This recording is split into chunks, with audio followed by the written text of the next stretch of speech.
Altogether, we're talking about all of your life and even beyond your life, beyond the life you live on earth. So it's been a very interesting journey, and today's the 5th day, so you must have imagined how much you have missed if you're just joining for the first time. And if you have a friend who is just joining for the first time, you know how much they've missed. And if you know someone who has not joined and you've been here, of course you can testify to how much they've missed. So what do you have to do now? You just need to go and share. So go to your Facebook now. As you're watching, you'll see the share icon. Just press it and share to as many as possible groups and as many as possible friends that you have, and let them be here. And for you yourself, you can go back to your page and reference these videos after the event has finished. So you wouldn't have to be looking for it now. So you see, it's a win-win situation. So just go share.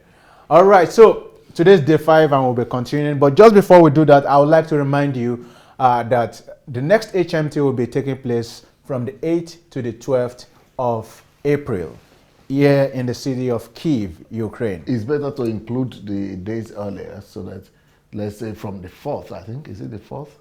Yeah. Anniversary day. 4th, yeah. Okay, anniversary starts from the 4th, but HMT will start on the 8th. So you could be here for the anniversary because God's Embassy. And always include the departure date so that people don't go on the 8th when the thing is still going on like this time. Okay. So probably we'll... So Mayowa, you've got to include others. Okay. All right. So we'll get that all the information to you again, but don't forget, from the 4th of April the anniversary starts, and from the 8th of April HMT starts. And don't forget, when we say start, we don't mean arrive, we mean start. It really starts. All right, so I have 2 books here that may really interest you. The first is titled When to Pray, When Not to Pray, and When to Stop Praying. Yeah. When to pray. Because when it's time to make plans like this, prayer might not help too much. So like we're saying, if it's something that's a principle of planning, prayer won't work. And just so many things like that, principles solve and prayers won't solve. So you've got to know when to pray, you've got to know when not to pray, and you've got to know when to stop that whole process of prayer. So how is that done? You just get yourself a copy of this book. You can get it on Amazon, and I guess maybe it should be on Okada Books, but I'm very sure it's on Amazon. And if you have Amazon... on Okada Books too. It's also on Okada Books. And if you have Kindle Unlimited, you can get to read many of the books for free. And I have one here which is very, very interesting. How do you say I'm a person and not be able to say boldly that I'm a personality? Well, that's one of the questions of life. You could be a person and not be a personality. What does it mean? It means that there are about 7 billion people on earth, and you cannot boast to know the names of more than 1 million. So the question is, where are the rest? So it means to you as much as they are persons, but they are not personalities. The same thing applies to you. How many people can stand to say, this is what you stand for, this is who you are? Of course, you are a person, but are you a personality? What marks are you making? What makes you different? You want to learn how to become a personality, so you will just stop being a part of the population census. So you stop being a part of the workforce. So you stop being called a part of the crowd. So you stop being called part of the masses. So you can stand up when names of important people are called. That's how to be a personality. You want to learn that? You get your hands on the book. I'm a person? Am I a personality? Don't forget that HMT discounts are currently running. It's been running since the beginning of HMT, and it will lapse on the 15th of February. So you need to get that, and you need to advise that you make good use of the HMT discounts. And how can you do that? I will advise, and we ask you to write to dsasbooks@gmail.com. dsasbooks@gmail.com. When you write to the office, our people will be very willing and happy to read and reply to you immediately or as soon as we can do that. So, are you ready for tonight? Guys, are you ready? Yeah. All right. Only don't forget the new release before you're ready. The new release. The new All right.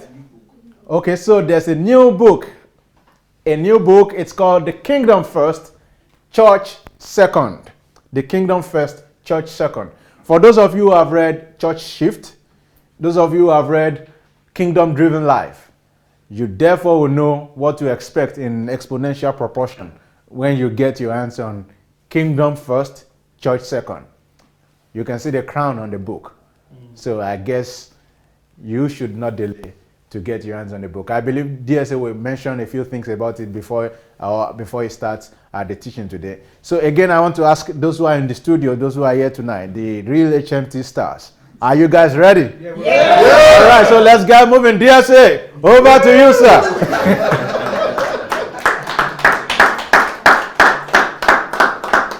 Well, welcome back, everyone. Welcome, welcome. I hope you enjoyed today, Victor and Pastor Natasha. That is the Natasha alcoholic that came to talk to you. I've been talking about her everywhere. Natasha alcoholic. So that's she who was there today with you. And of course, this is the new latest book I just released. We released it just towards this program, this HMT. And I'm so happy that it's ready. I'm praying that the publishers will release it before our guests leave, so that they will be able to take it with them. But Kingdom First, Church Second is the latest book I've written. I was telling the team here before we came online that how I wish people know what is in this book. Oh, people cannot just imagine what is in this book. There is deliverance there, guys. There is the hammer that shatters bondage of religion. Yeah.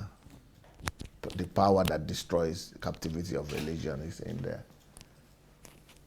And in that place is the tablet for recovery from the fever of deception that has overtaken Nigeria.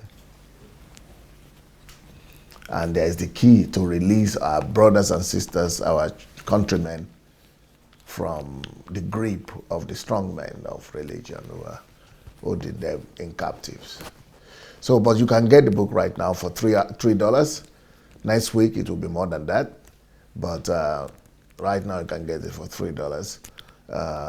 I think for the whole week it will still be on sales. So look for it. Kingdom First, Church Second. Kingdom First. The very first day, yesterday, was it today? Today, was it?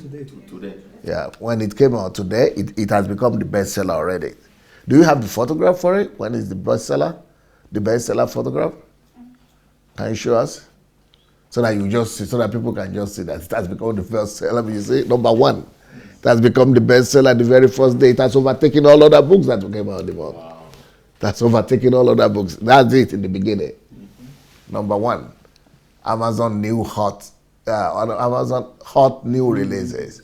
Number one bestseller in the Department of Religion and Education Religion. So, yep. Kingdom First, Church Second. Kingdom First, Church Second. Okay, so let's go back to our pyramid. You know there are 6 steps in or 6 levels on the pyramid drawing. So we're going to go back there and see where we are. We're on the 5th one, just 2 more steps to go. But those 2 steps, you will see the way we will cover it now. It will all be covered in one. So tonight we should be able to finish the whole thing. Where is our pyramid now? This is the pyramid. So we started from the bottom up. The main values of life. Then from there, we extract our global life purpose. Then from global life purpose, who could tell me what follows? General plan. And you have an idea what general plan is? You've not forgotten yet?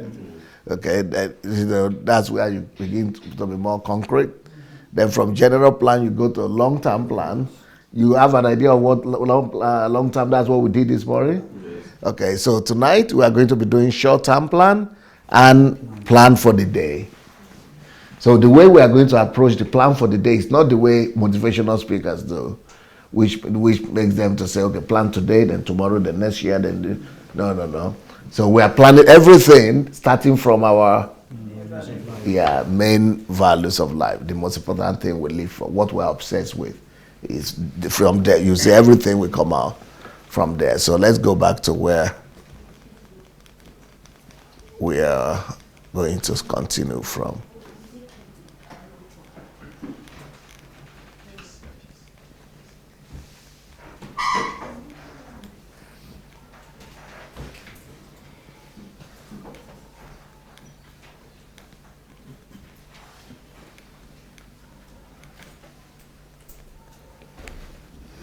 Okay, so here we start. Short-term plan for 1 year.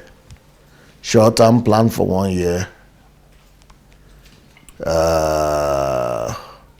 And then after that, 1 year short-term plan. Short-term plan is always 1 year. So intermediate plan could be, mid-term plan, intermediate plan could be 5 to 10 years. But long-term plan is 10 to 20 years, 25 years. Okay, are we ready? Yeah. Number 5, short-term plan for 1 year. Short-term plan, identifying the routines, repetitive actions that are necessary in order to get the desired result. That, you still don't understand what that means, even though you read it. But I'm sure you don't understand. But let's keep on going. We will come back to it to explain it. Okay.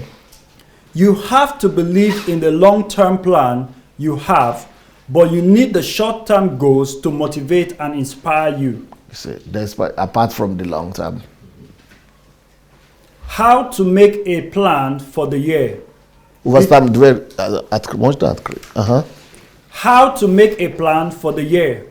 Number 1, determine what actions need to be taken to achieve the goal. Number 2, turn these actions into routines. Number 3, plan the year around the routines. So I'm just making you to read through, but I will come back and explain. Now it will be too tough for you to understand. So let's just keep on reading. I will stop at a point and come back and explain what you are reading, okay? Example of Pastor Sunday. Global life goal of Pastor Sunday includes planting 10,000 churches and non-profit organizations to educate 50,000 ministers. But planting churches and an organization is impossible without people. Determine the most effective actions. We need to determine the most effective action through which people will be coming constantly. For example, evangelization, TV sermons, sermons in church. All of them must be routines. All of them must be routines, constantly repeated actions. To gather a crowd is not enough.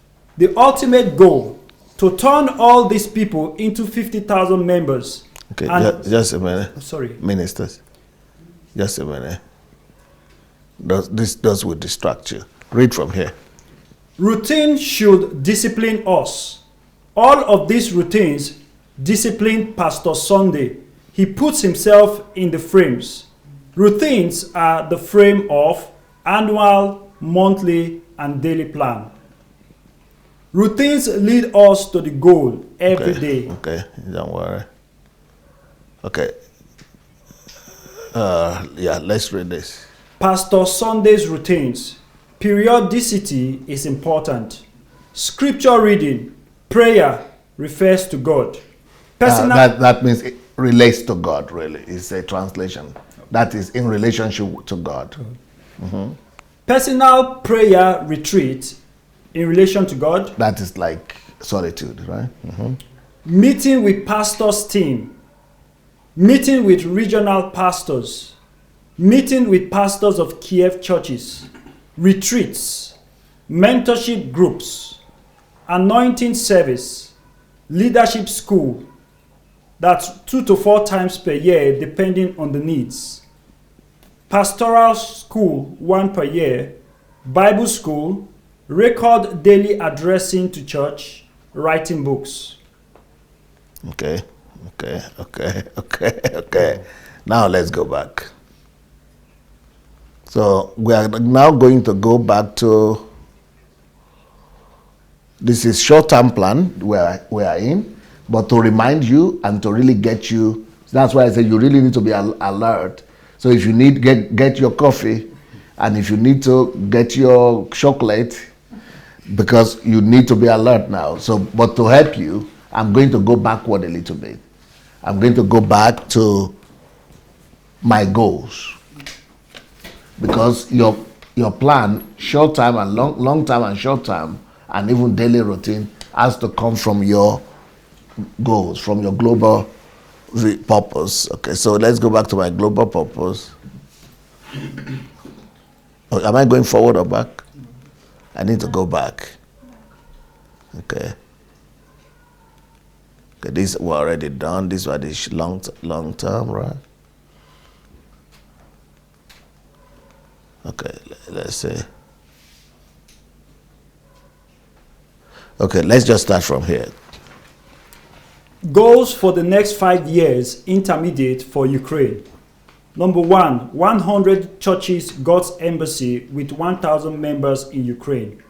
Number 2, 100 to 1,000 reformers and activists. Number 3, 200 to 300 refuge towns. Number 4, 1,000 churches. Okay, so you remember the your global purpose? Though you moved from that global purpose and went to general plan and wrote the specifics. Okay, so that that global purpose that you have, it became specifics in general plan, and from general plan you made plan of how you are going to raise people in long-term plan. But when you want to make it when you want to make it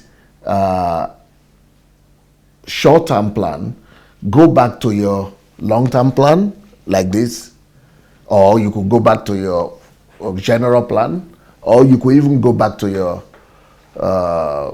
global purpose, but just the one where you've defined it. So you need to capture, when it comes to short-term plan, you need to capture the generality of your vision, the one you want to do in the next 1 year. Short-term plan is always between one day to 1 year. So you have these plans for 25 years. You have broken it down to 20, to 25 years. You've broken it down to 10, 10, 5. That stops at long term. Then short term is it could be one year minimum, one day to 1 year. But you already have, okay, so you take the last thing you wrote for the 5 years, the last thing the first thing you want to do first, you will take it one every year. So these 5 years now, so you've identified it, but you take it, don't just leave it 5. Do 1 year, 1 year, 1 year, 1 year, 1 year. So what we are going to do now is we are going to learn how to set those 1 year calendar plan. So for the next 5 years, I'm setting this year. I know what I want for the 5 years. It's already in general. But now I must begin to do it, bring it to the very steps, details, actions now. So it's 1 year, then I will repeat that 1 year. 1 year is enough. I will repeat it the next year. I could correct it in the following year. Some things that I make, where I was able to make it, where I was not able to make it, where I made some mistakes or miscalculations. So those only 1 year you make, but you just keep on improving it for the next 5 years. I don't know if I'm coming across. So what you need to really know now is the most important thing. How do I take this my 5 years plan and break it into 1 year? And that 1 year is because it's not just 1 year ahead. It's 1 year till today. So it means that those 5 years plan, you have to be doing them even from today, from the next day you start.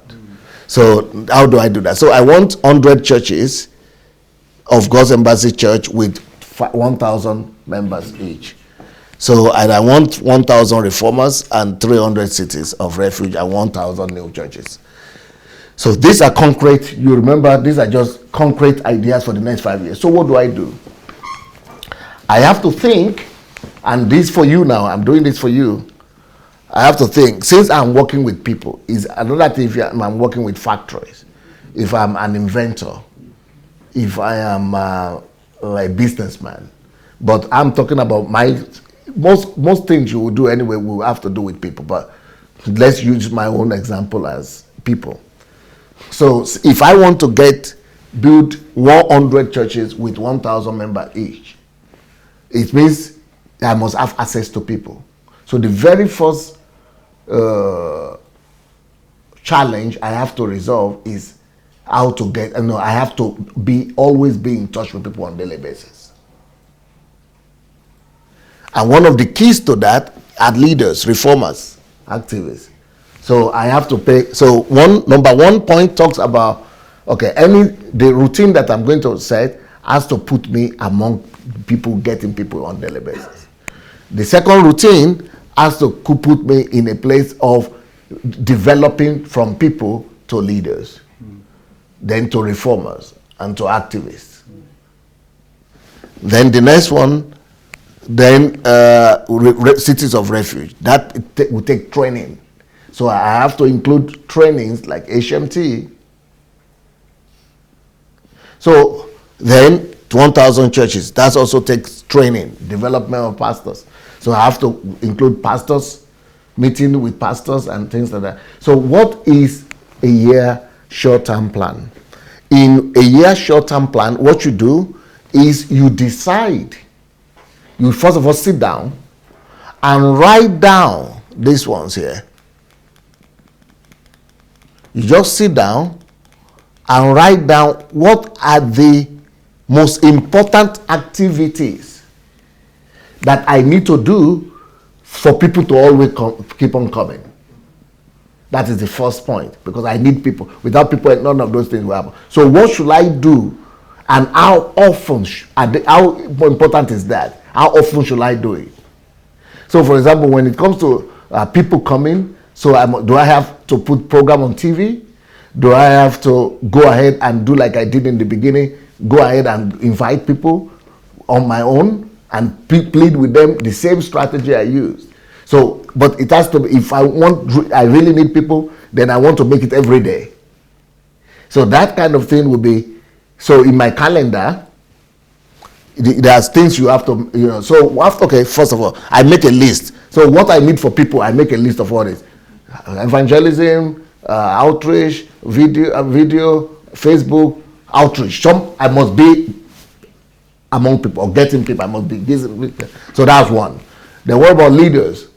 I need to develop leaders. So I must have, that is for another one. So I have 5 activities here, or 7 activities here that I do to get people. So since there are 7 and they're so important, I will put it every day, Monday to Monday. Then I need activities to raise leaders. So, and these people are busy, they might not be able to, they are family people, I cannot get them every day. So how many times should I have leaders meetings? Okay, I could have, for one, if it's so urgent, I will have for the categories of youth, or for the categories of these leaders, political leaders, I could have, different kind of, in our place is so complex, but let me make it easy. Let's say leaders meetings, I would say once a week, to train them so that I don't disturb them of their life and their vision as well. So we say, let's say once a week. I just put leaders meeting once a week. What are the other things I want to do with leaders? Maybe I want to do training for them, HMT for them. Okay, let's do once a month training. So I need to determine what are the activities. For you to do short-term 1-year plan, you need to determine the activities that will lead you to your goal, that will lead you, so that each time you take that activity, you are carrying out your goals. So, for example, book writing is one of my goals. So I need 3 days a week to just be writing books, 8 hours a day.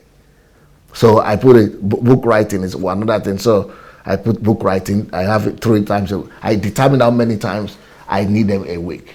So, so you have 3 categories of, so you have a calendar. You have a calendar like this. Okay, you have a calendar like this. You see calendar now? Mm-hmm. Now we are moving backward. Remember that calendar. Then,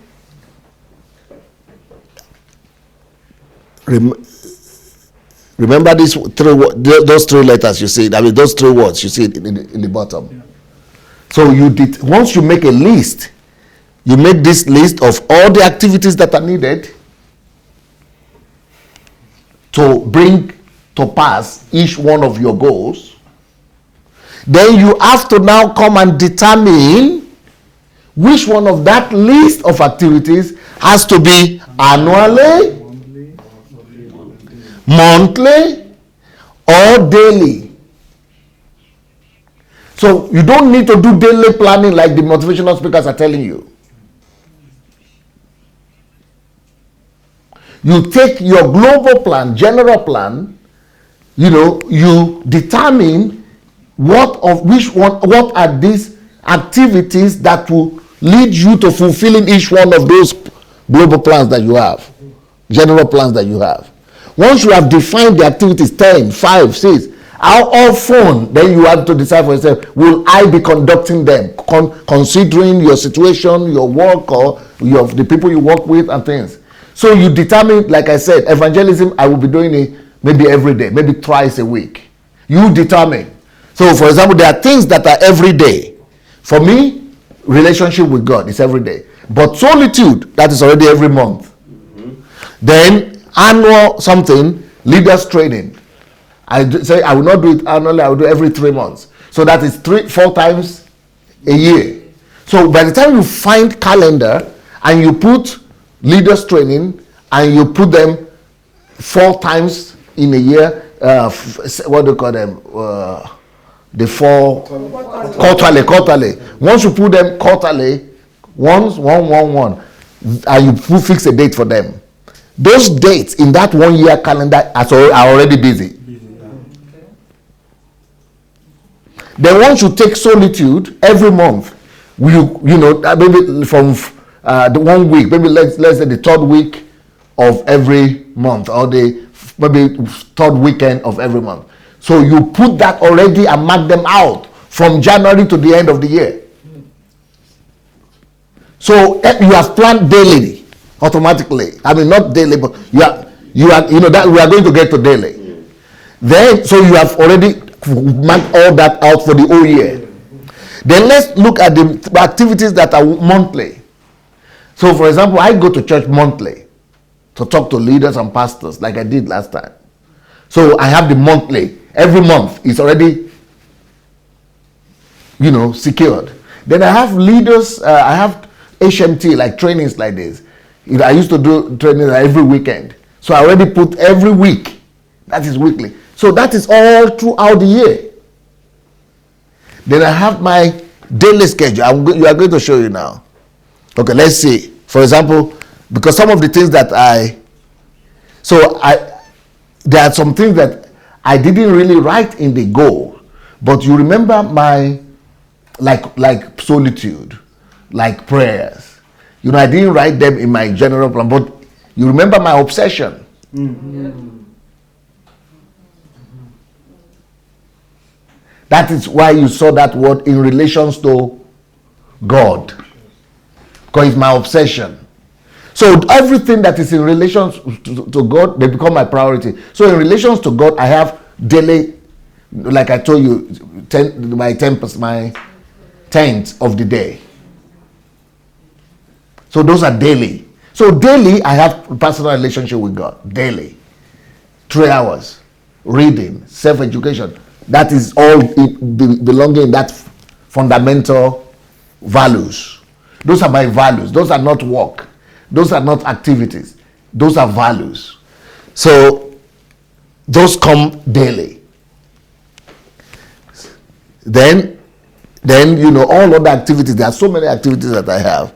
They come. Some of them come weekly. Some of them come. Yeah, I didn't write weekly there. Sorry. You need to have weekly there.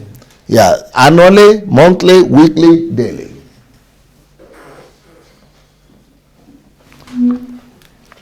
So something like this, routine, solitude, all that, they are not in the general plan, but because they are in the fundamental, their relationship with God, they are the basis of, they are not activities, they are like relationship. They are my passion, obsession. So those go in there. So these things now, so these are the activities that I need to be doing, but now come and see them. By the time they are put here, you see, you have, so let's say the pink represents, that's a week, right? In a week. That represents maybe something I do 2 times a week. The other thing that is brownish, light brown, that's 5 times. That represents something that I do 5 times a week. The white represents another thing I do twice a week. So that way, that whole week is occupied. Or maybe not, it's not just that whole week, there are some things you do, is all, that is how the whole year is feel like up like this. So you are supposed to have a calendar that shows a year like this.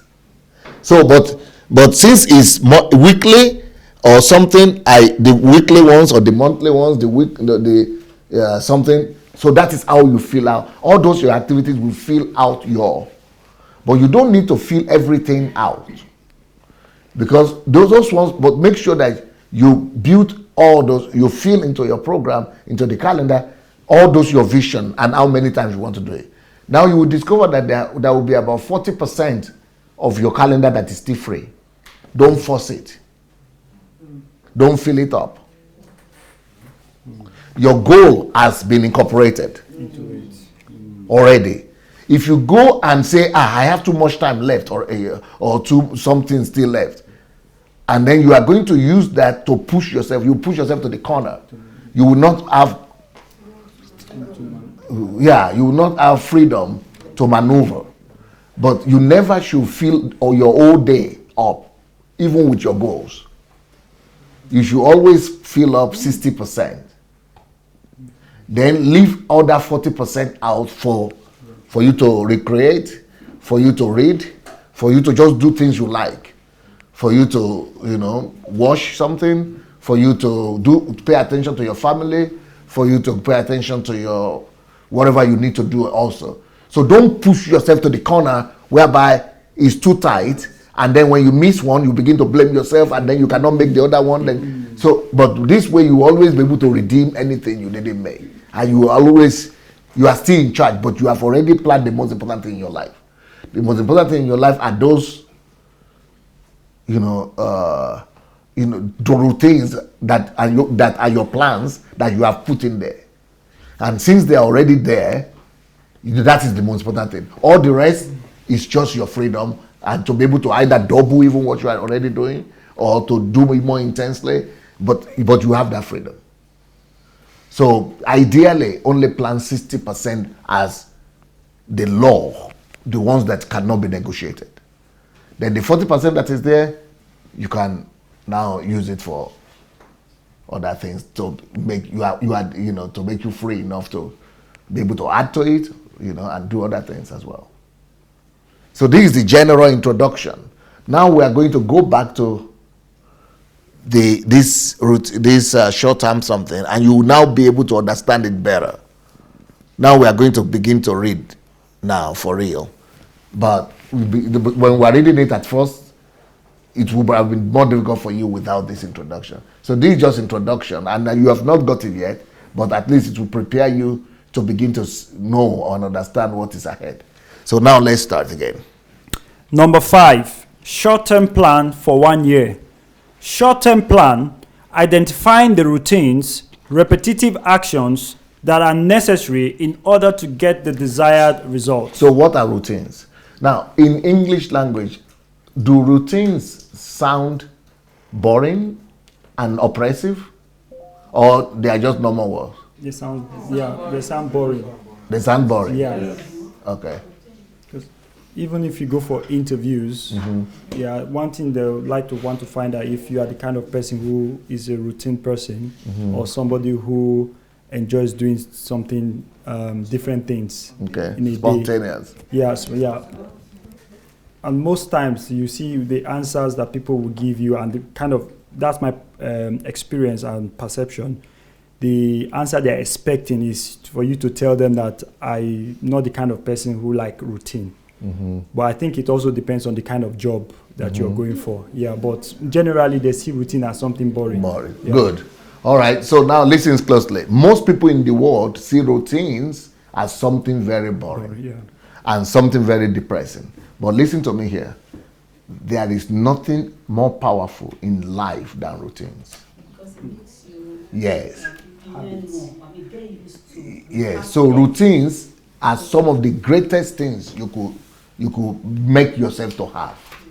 You've got to put your whole life in routines. Achievers and great accomplishers, their secret is that thing that people don't like. You see, ordinary people, failures in life, they do the direct opposite of what the success people do in life. Great achievers do they do what failures don't like to do. Okay, let me tell you what. Successful people are people who do or who force themselves to do what even they don't like to do.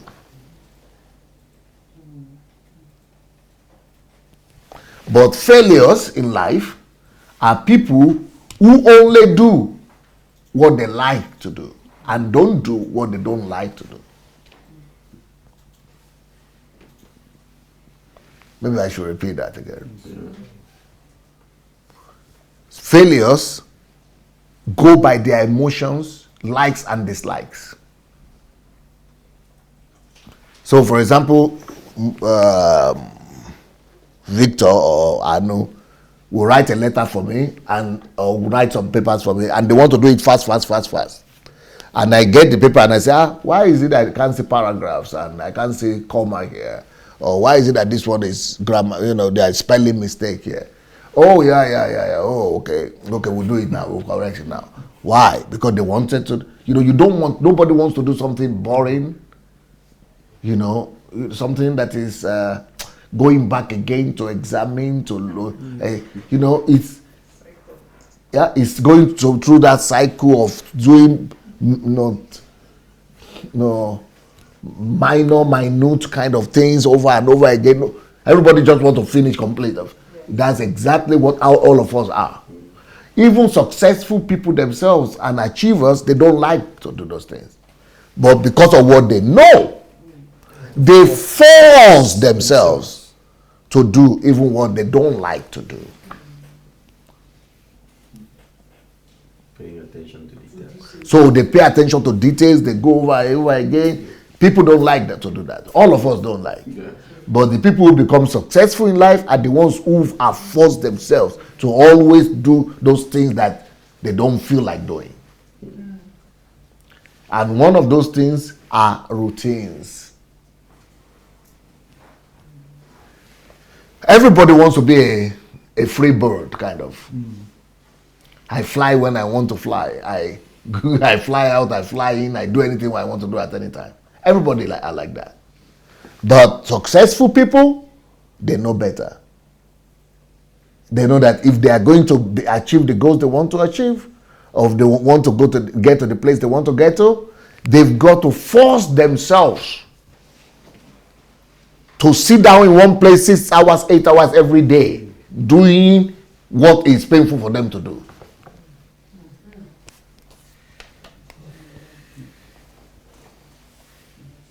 For example, if you know me, I'm a people person.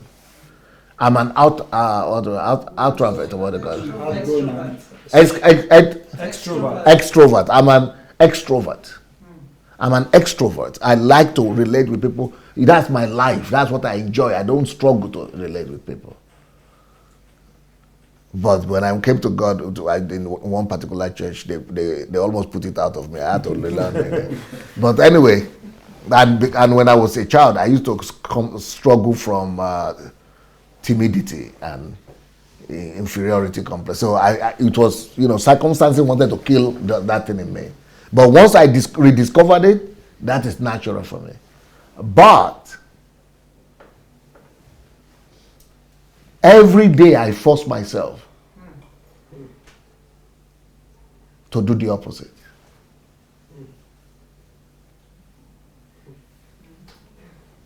Because I know the result that I want. It is not by going about laughing and shaking everybody that will give it to me. It is by sitting in one place alone, working hard,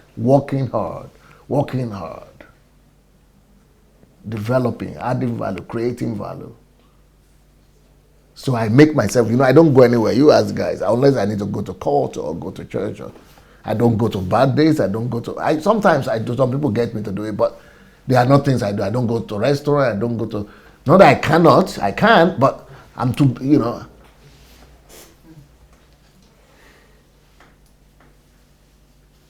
I have routines. I have locked myself into the routine. So the routine is more important than me now. I am a servant to those routines. That's why I say you should have 40% free. So you are, whereby you are a servant to your 60% you have planned, you don't have a word there. The authority is on the routine you've made. You are a slave to that routine. You don't have a word. You don't have opinion. You've got to do what you have planned out. That's why it's good for you to now relax to have another 40% where you could be anything you want. I don't know. You get it now? Yes. So if you still want to go to party, you can still go there. If you still want to go and shout, you can still do it. But when you are doing those other ones that you already planned out, which are your destiny, that's when it's non-negotiable. You can't meet with anybody. You cannot, attend to calls or something. Those are the things you have to do at that time. So routine, therefore, what is the difference between plans and routine? A plan is like what we did in the afternoon, in the morning. You plan out that you want to do this, you want to do this.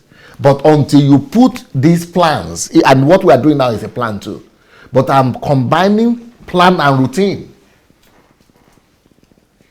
If you only plan, then you are still outside of that plan until it has become routine. Because when it is planned, you decide still. You are not underneath it. You decide. I am going to do it, I will not do it, I can change my mind, I can do. You are still the Lord. So I don't make it, I didn't make it. Okay, maybe I'll do it next time. I couldn't make it. You are outside of your plan. The plan is just like orientation for you. Just approximate things you want to do. But when you lock in plan into routines, you make yourself to be a slave to those routines. You don't have a say anymore. The routine takes prominence. You put yourself in the wheel. You cannot jump out. In a running wheel, you cannot jump out. You are a slave to that routine. That's why you hardly see me planning. Miss out of the 3 years that I've started my, some people could just say, Pastor, but you are tired, or Pastor, but you are this. Why don't you miss it? You hardly, even when I'm in solitude, I'm not missing my broadcast. Because I've made myself slave to it. But I see people, I couldn't, hello friends, I'm sorry, I couldn't come out today at 5 o'clock. Yeah, some things happened. Because you didn't become a slave to it.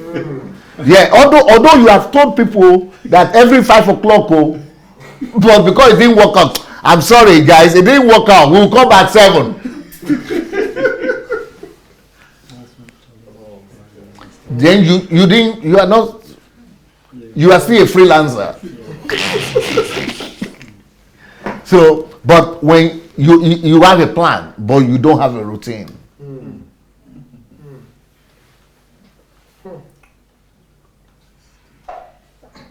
But when it's routine, even if you cannot physically be there, somebody will still be there. That thing will still be going on. Or you are in the road, like me. Sometimes I will be in the car, going to court. I will go and be doing something in the car. Even at the court. Sometime in the court, I will go to the room. I will go to another room there and begin. They call me. I'm waiting for you in the room. I quickly finish and run there. I saw the one you did in the toilets. In the toilet. I had to run to the toilet to do it. Why? Because I became a slave of the plan, thanks to routine. So people will be looking at me and say, what kind of man is this? It's not because of what I know, it's because of what I know and the system. I am a man under authority. Under the authority of the decision. Even though I'm the one who took that decision. But we have agreed. Once I took that decision, I must oblige by it myself. So that's the nature of God. Yes. I've exalted my word above my name. Above my name. Integrity. Yeah? I think that's integrity. Integrity, yeah. That integrity has to be to yourself. The holy life. That is the real holiness. That is the real holiness, integrity. Because real holiness or integrity, what is the definition of integrity? Integrity means your ability to keep to the promises you made, not to other people, but to yourself. That other people didn't hear about. Just those thoughts that you are telling yourself all the time. Integrity is to what level are you able to keep up to it? But the one you give to people, you always try to make that one because you want to look good. That's egocentrism, it's not integrity. That is why integrity always comes in ratio. In ratios. So there is nobody in life that can be 100% perfect or holy in integrity. You will always negotiate with yourself. But the ratio. So for example, what is ratio? Ratio is, so let's say you gave 10 promises to yourself and you're only able to keep 2. So that's 2 to 10 ratio. So the closer the ratio is, the higher your integrity level. So if you are able to keep 8 out of 10, it means you are a person of integrity. But nobody will be able to keep 10 out of 10. It cannot work out. But you at least you are not 1 to 10. Or 0 to 10. That's what we call integrity. So you are not building your life on the basis of what you tell people or what people see. The gauge for your life, therefore, is what you don't tell people, what people are not aware of, but what you tell yourself. So that's where integrity is. It doesn't have anything to do with scarf or lipstick. That's your lipstick, by the way. Is it pink? It's a good one, though.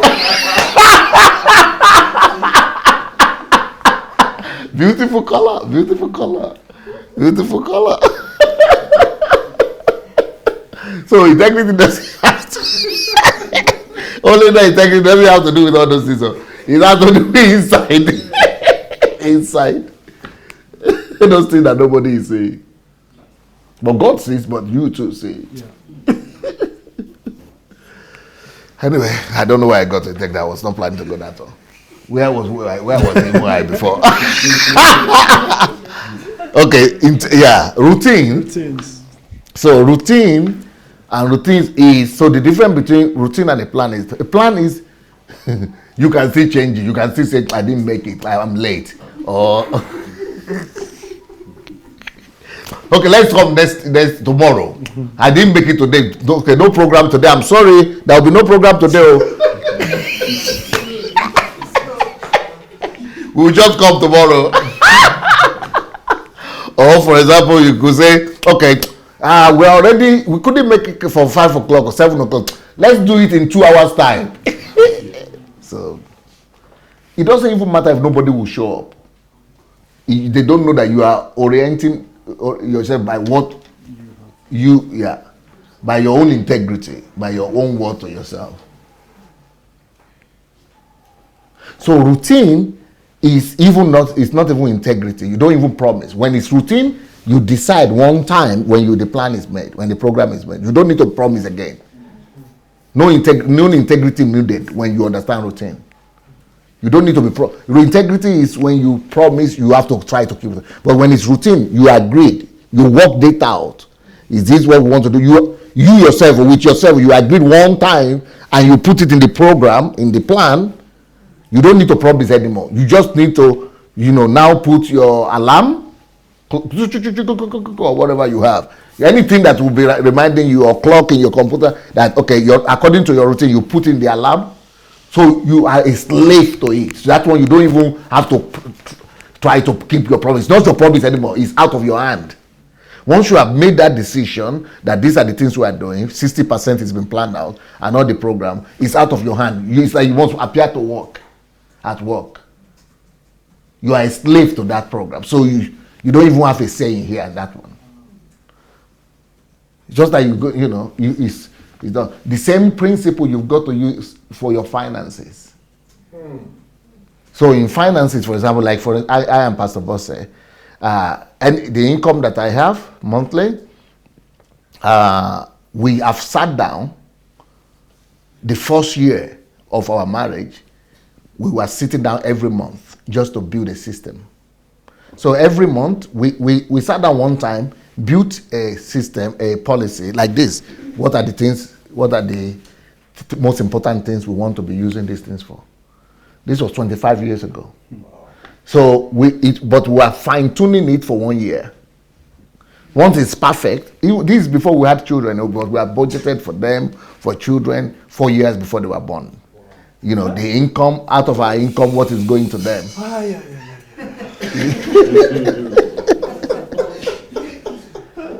And that was, since that time, was the time we were giving, we call it tithe, but we don't believe in tithe, but tithe is 10%, but we had budgeted from then, 25 years ago, 25% tithe for God. That's what we do. No, 20% and then 5% for giving of anything we have for us giving for children. So anyway, whatever we give, let's say giving, let's say not tithe, giving a month is 25% of our income. So we've budgeted all that. So that 1 year, we were always fine-tuning. But since that first year, we never sit down because she is very disciplined. So that thing we have agreed 25 years ago, that is what is still working for us today. Wow. So how much percentage go for savings, how much percentage go for children, how much percentage go for me as my pocket money, goes for her as her pocket money, how much percentage go to our parents and our relatives, how much percentage comes to my parents and my relatives, how much percentage goes for mercenaries and upkeep, how much percentage goes to church, how much percentage goes to random people who are in need, needy people around us. So in 25 years, so that's a system, right? So that system was put priority, plan, and then logged into routine for the rest of our life. So I might not have money myself in my hand, but that doesn't mean we are all broke. Because, for example, I don't have money. I've spent my pocket money. I gave it out, for example. I used it. I don't have money. But in the column that is for children, for example, maybe there is $1 million there, but I cannot touch it because it's not mine. Who had, so it's like that kind of decision. So I don't have money. It's not me. It's nothing I can, because the decision has been taken. I'm a slave to that decision.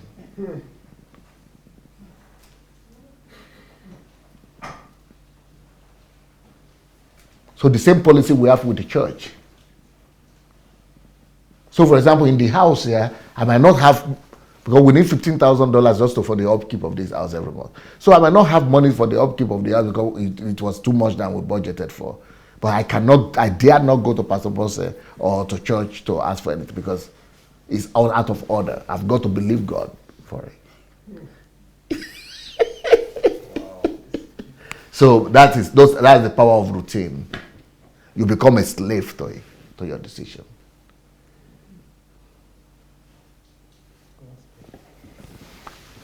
This is something, and I'm trying to see how we can bring ourselves there. I think that's what's more or less playing in my mind. So how would you encourage us that more or less just don't plan for, you plan for children, you plan for everything. How can one start to bring himself to that place where they make plans for things, or they, because It of has to things. all be broken down from your life goals, your life purposes. Like we are breaking them down now. We will still go, right? Everything I'm saying right now is still introduction. Just to let you know, we are still going to go through the notes. We are still going to go through the notes. But you should just know that there is something in the American law, democracy, that is, it's called equality before the law. So the law is like the word or promise or law, legislation. So equality before the law means that even though you are the senator that passed that law applies to you. Yeah. Even though you are the president that signed it, that word, that law is above you. So that once that thing, you yourself, you are the one who signed it. Once it's signed and passed, the word is more than you. Just like with God, God has exalted his word above his name. So that's the way we are supposed to live. Once we take decisions have been taken. Before it's taken, you can do anything you want. But once it has been agreed upon, and decisions taken like that, you've got to honor them. For example, there are some things now that I'm trying to change in the way I do things, because before, I used to give people who surround me just opportunity to, for example, anything that anybody is doing is in charge of it, and I'm not.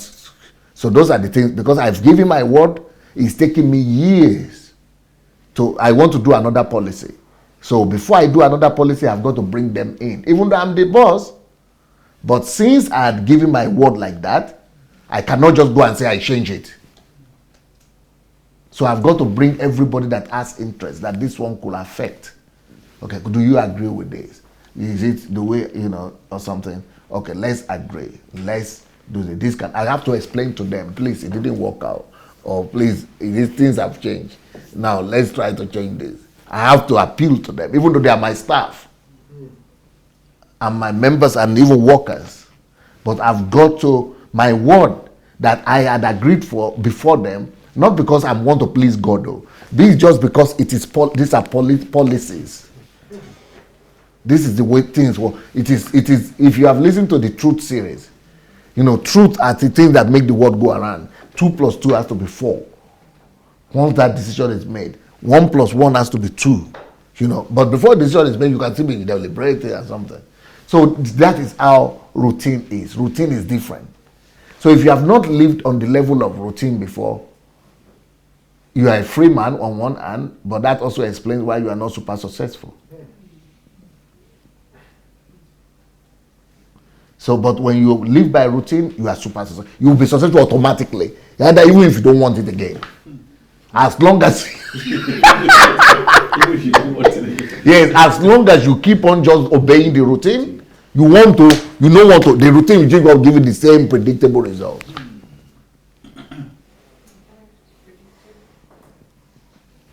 Yes. 2 of you want to talk. Who starts first? Okay, she is closer.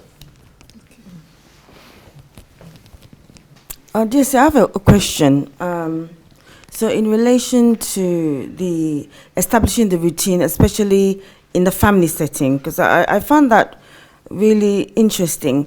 What if, especially in the financial area, because sometimes we struggle, a lot of us that are married struggle with that area a lot. You shouldn't. It's very easy. That is the easiest. So if the other person breaks the rule, what No, you cannot break the rules. It's very simple. You want me to give you the policy? There is something that is called financial policy when it comes to family. And I have it in my family series in video. But let me just give you a gist of it. So I have a video that's called, in the family series, you'll see the finances. But there is something that is called family policies. I started practicing this since 27 years old. So the family policy is, for example, in our family is different. You don't have to do, especially people who are listening to me, because after my message, why I don't drive and my wife doesn't cook, I'm still receiving up to today. I'm still receiving up to today letters from men who are angry at me. So this one is pure that you have to find. Because I'm just answering. I'm just answering a question, and you don't have to do it, okay? But my philosophy of life, and those of you who are in church with me on Sunday, you will know, I'm not saying God said though, but that's just my philosophy of life. And I could fail too. And like I talk about on Sunday that, I thought I would only be caring for Pastor Bosse. She would never need to care for me. But, with life, I discovered that things happen that she will also need to take care of me. But anyway, but my own philosophy of life till today in our family is this. My wife doesn't contribute to family budget. I don't care how much money she's making. She could be making more than me. She could be making 10 times more than me. I don't care. I don't even know how much she's making. She doesn't contribute. Whatever runs our family comes from me. So I make the money. I put it. We make a budget for it. So let's say that's the money that is the budget. So she is my wife.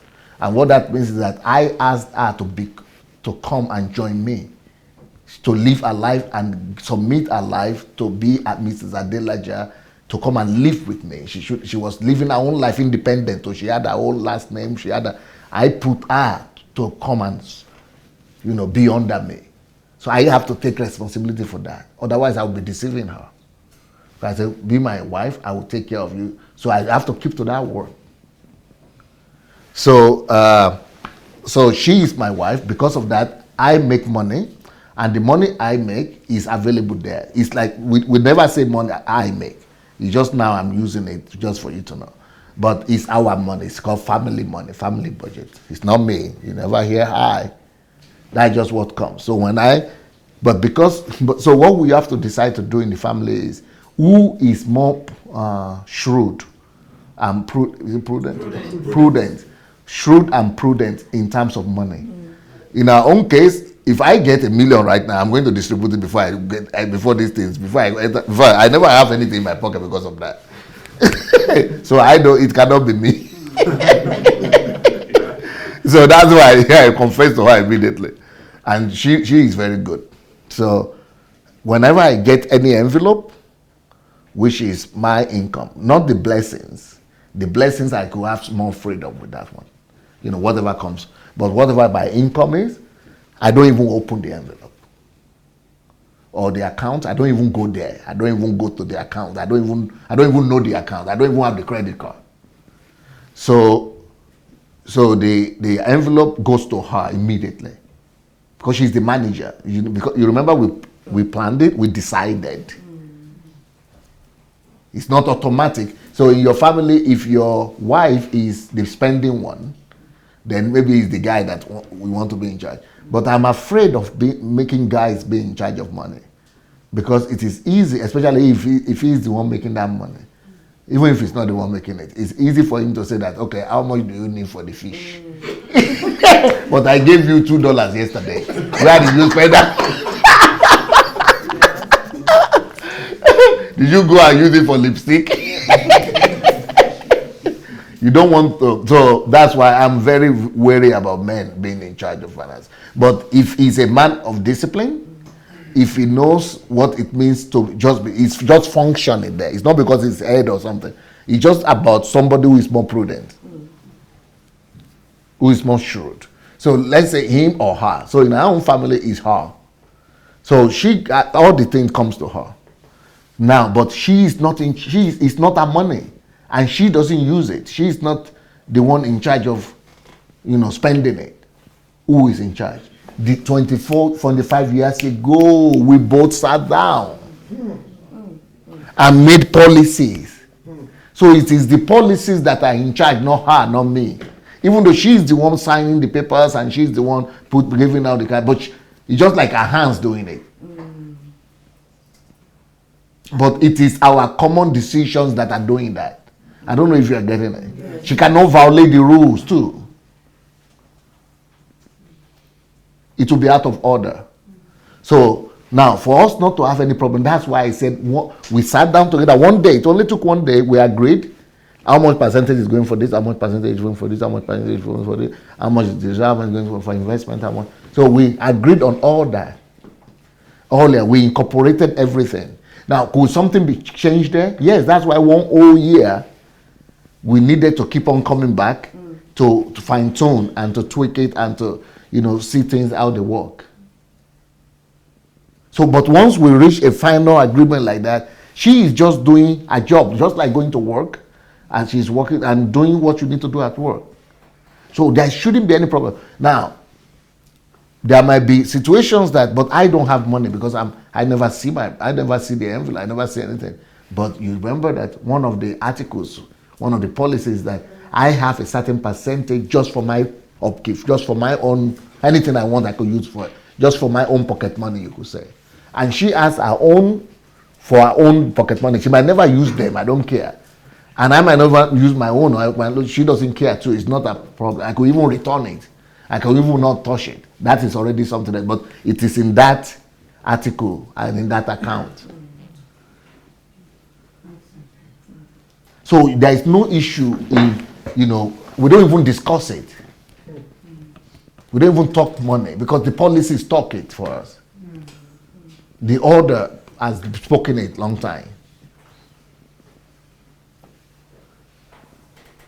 But maybe there's something I'm not clear. I'm not saying, or maybe I'm not clear enough. I don't know. You wanted to say something? Okay. You're clear. It's just trying to get your mind around doing something along those lines. That's the challenge. To see that you had for 25 years. I mean, that's not something you hear of. That for what you did 25 years, you're still doing the same thing till today. Not the same thing, just policies. Things could be different, but policy remain the same. Just like America, there are laws that have been existing for 200 years. Only in a few instances, they had to change some amendments. And the amendment, they have to get 2/3 of something to agree. It's very difficult, the same thing. 200 years is much more than 25 years. But that's the policy. The word, the principle have to be more than the personality. Because you will go, you will die, personality come and go, but the principles remain. Adelaja. I just want to ask you about something. Have you holiday? What do you do? Do you have any kind of vacation, holiday? Yeah. Yes. You use. We do. Yes. Yes. Okay. Yes. And then you just relax.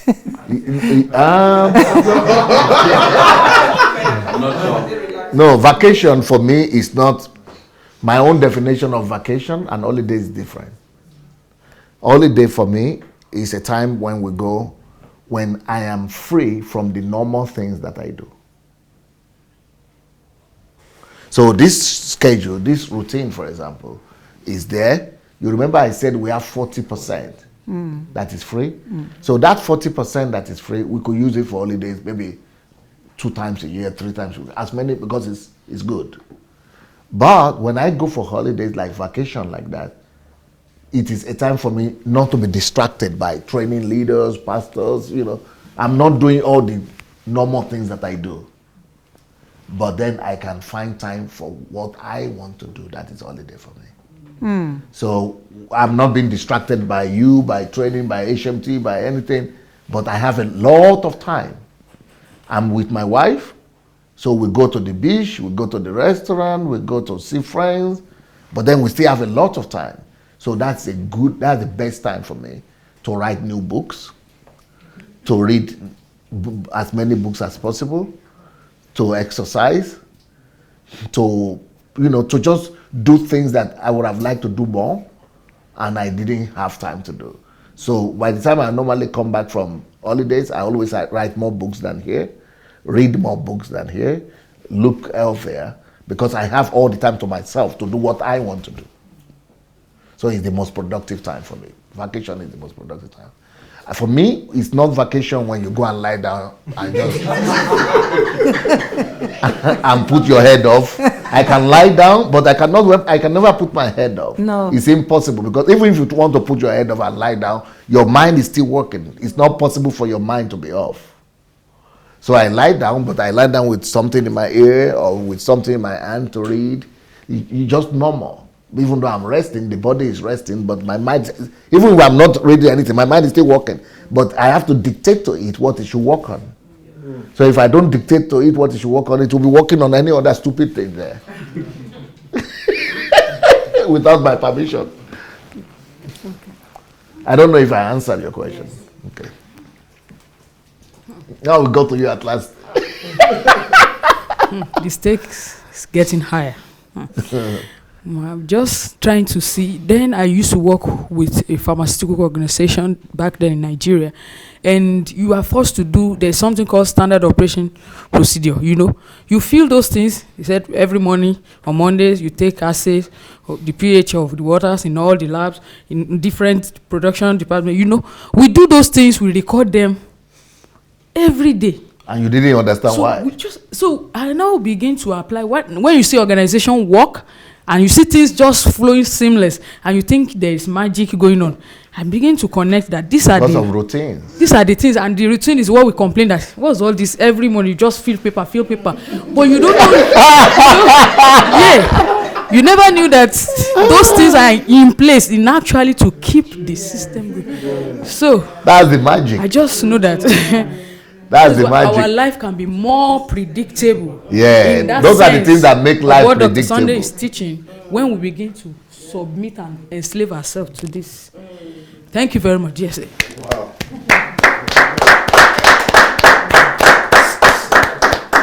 Smart girl. Smart lady. So I think that's the edge that the West have over Africa. The West lives only by that. Yeah. And it's a big edge. Big edge. Everything, everywhere they have rules, instructions. Even to clean toilet, you have rules. Routine, yeah.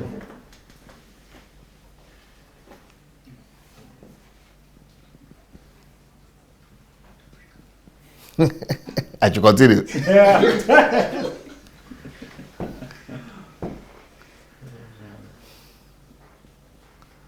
This is the most serious part of our lecture, and I'm definitely going to finish today. So, routine, remember that word. It's your friend. Huh? Huh? Cold?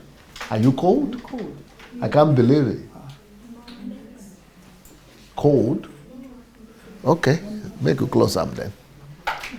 You are African though. Me, I'm hot.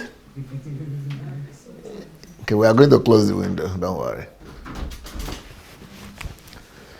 So, routine is your friend. But no, for normal human beings, they will be thinking it's burdensome. Yeah. And it's okay, because that is how failures think. Yeah, so failures in life are the people who don't like to do what is complex, or things they don't like, things that doesn't fit them, things that, that is disrupting their comfort. People don't do what they are uncomfortable with. But successors, they make themselves, they force themselves to do. For example, routine, a lot of times I talk about solitude. I don't know for who, but for me, solitude is like death every time. Solitude is dying, is demanding, especially when you are not eating and you are there for 7 days and you are not, doing anything else, you are not, it's like death, it's dying to yourself. It's not pleasant to me. The result is pleasant, but the process is deadly. But I have to force myself to do it each time. But I have people who tried it one time and they saw how difficult it is, and they just, this why, this cup shall pass by me. They try to avoid it. Just like it's not easy to wake up every day at 5 o'clock or 6 o'clock or 7 o'clock. You don't have to, but if you have made that decision, you don't have to. But if you are putting in the routine and you think it's important for your purpose, because you should only put in routine things that will lead to your purpose being fulfilled.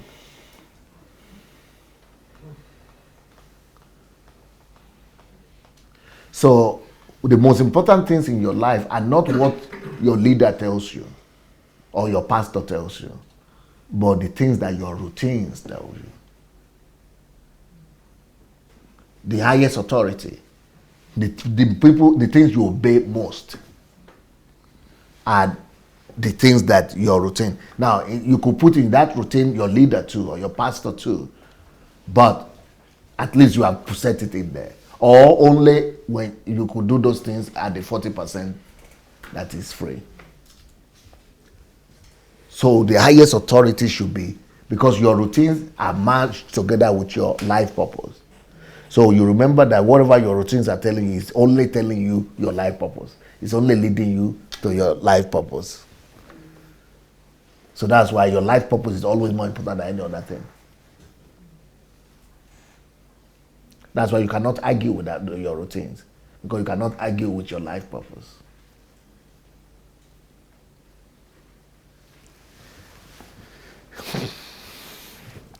So let's read that definition of routine again.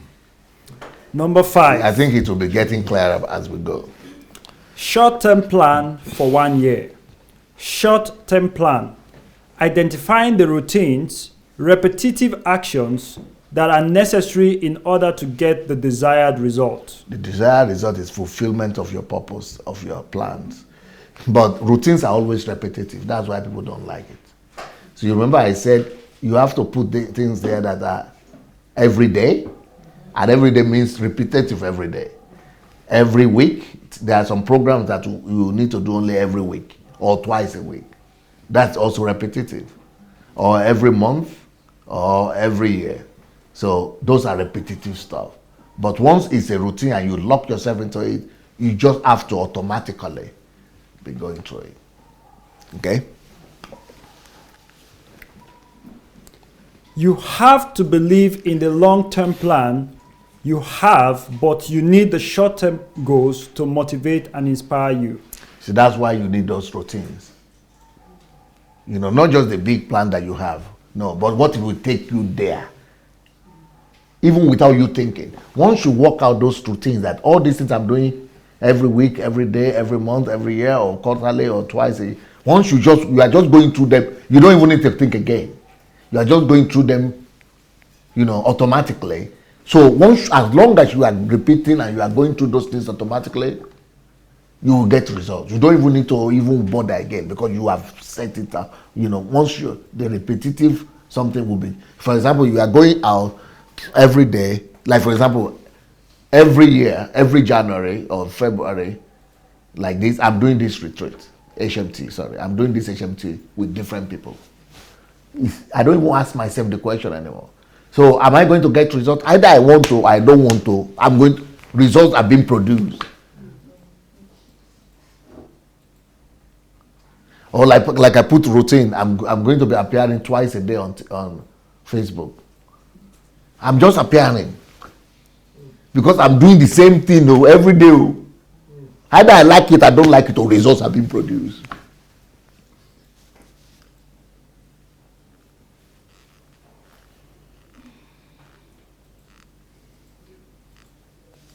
I'm writing books, sitting down, coming up with books. Either I like it or not, because it's in the routine, it's coming. You see, every time you are saying, people are always wondering, we have not read the last one, because they want me to stop until they read. Now you are talking. They don't know that I have a routine under which I'm a servant. Even me, I'm a servant of that routine. For example, even when I started coming out to do the daily broadcast twice a day, people were trying to convince me and say, you know, the one we are not succeeding in, you know, in In the the one you taught this week, this series, we have not yet gotten its weight. Let it sink. So maybe you should stop, or you should repeat, or you should. So people will always try to, but they don't know that even me, I don't have power over it anymore, since it's a routine. The wheel is spinning. The wheel is spinning. I cannot come out.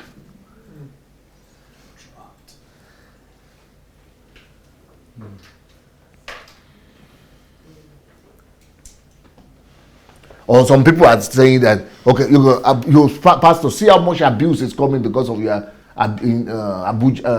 Buhari promotion. Why should you promote him?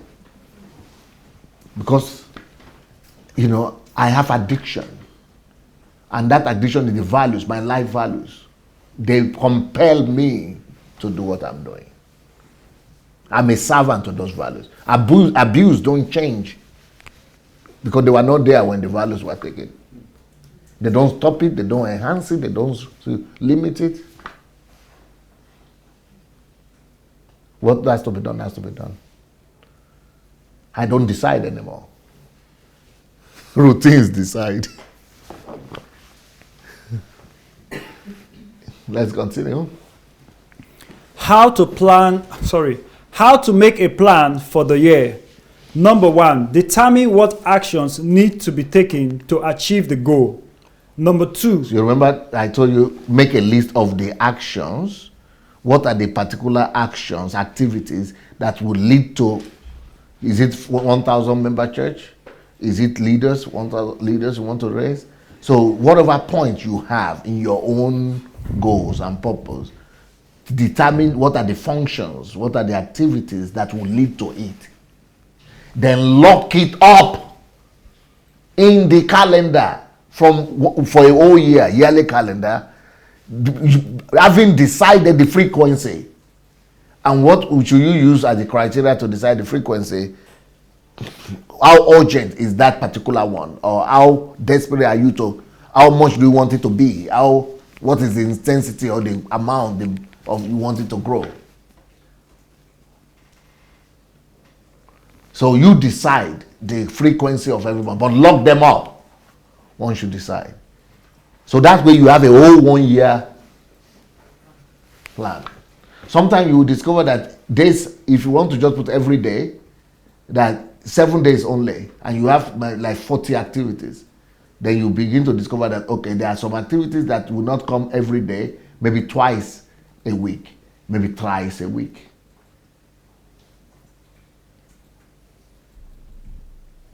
Or maybe they can come up every day, but some come up in the morning, some come up in the afternoon, some come up in the evening. So a day is long. Or once a week, or twice a week, or once a month. But it doesn't just have to be once a month. It could be once in 3 months. So it gives you more windows. So if you are talking about HMT, okay, you've planned it already in your something 3 times a year or 2 times a year. So you don't even think about it anymore. It's there in your front all the time. You've planned it to the end of the year. You don't come back to that. It's automatic. So you walk towards those things. You don't have any option. Okay, so you understand?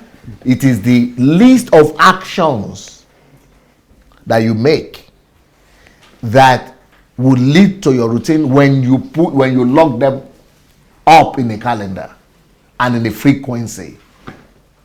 That is how you get a routine for it. Okay? Number 2, turn these actions into routines. You got that now, right? Okay. Number 3, plan the year around the routines. So it's in the calendar immediately. That's a year right there. Not from today.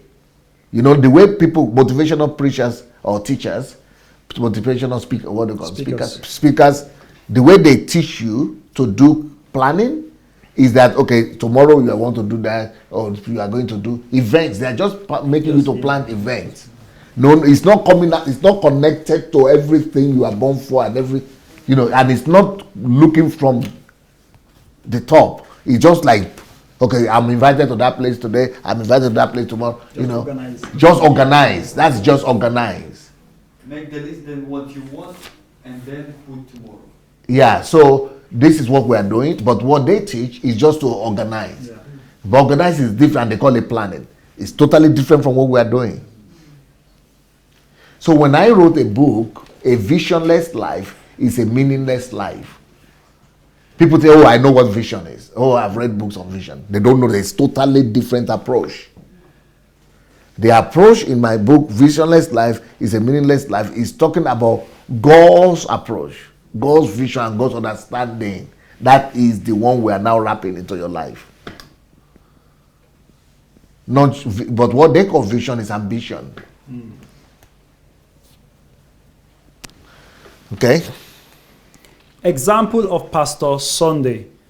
Global life goal of Pastor Sunday includes planting 10,000 churches and non-profit organizations to educate 50,000 ministers. Yeah, so 10,000 churches, 10,000 NGOs to raise up 50,000 ministers. Okay?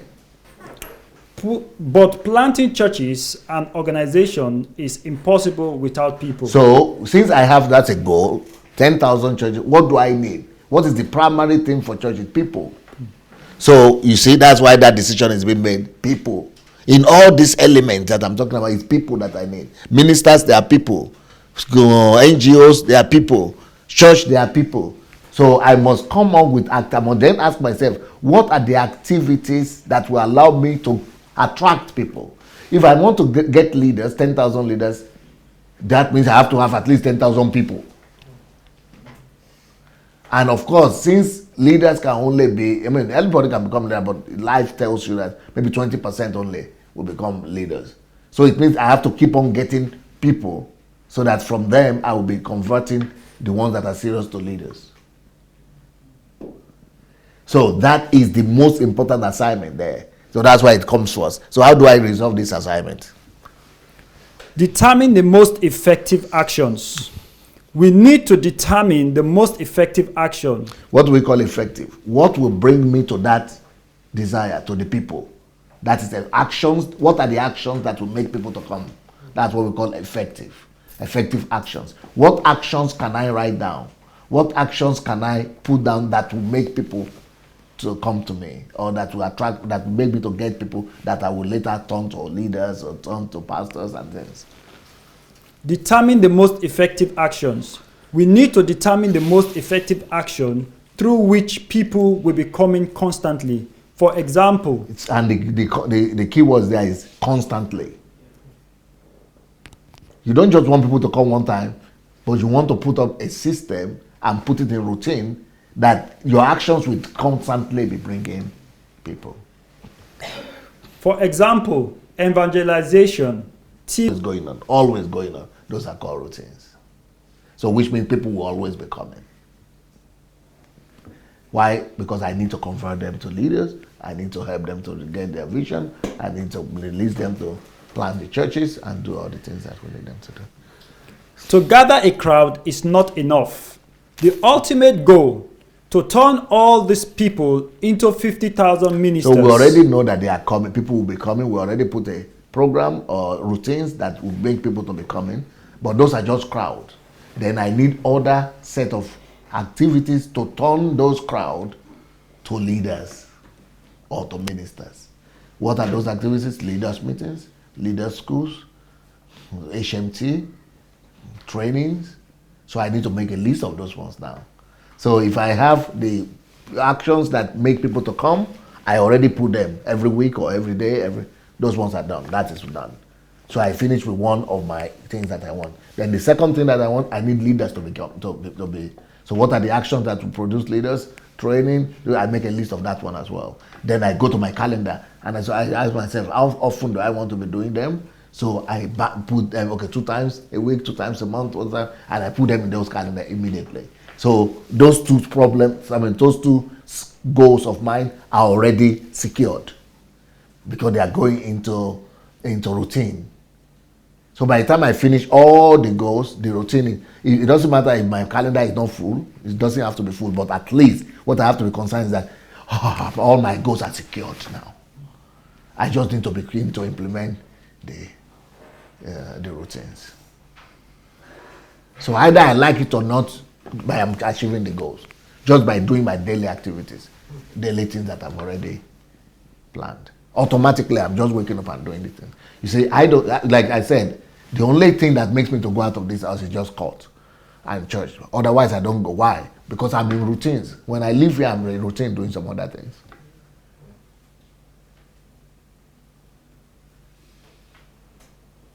So those routines automatically, they're bringing results. I don't even think about it anymore. I don't struggle. Just doing what I've planned out. Okay? Just one question, sir. Yes. Having put all these things down on paper and develop a routine on paper, yes. how do we develop the discipline?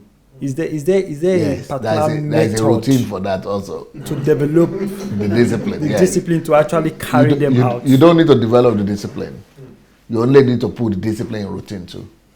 So, for example, every 5 o'clock or even 7 o'clock our time, I need to come out and do live broadcast. So I might forget, I might be tired, I might be sleeping, I might be in a meeting, but I have set up the routine all around me that even if I don't remember, even if I'm sick, even if I'm dying, even if I'm in an emergency session, everything around me is crying at that point. 5 minutes though. First of all, my computer is reminding me.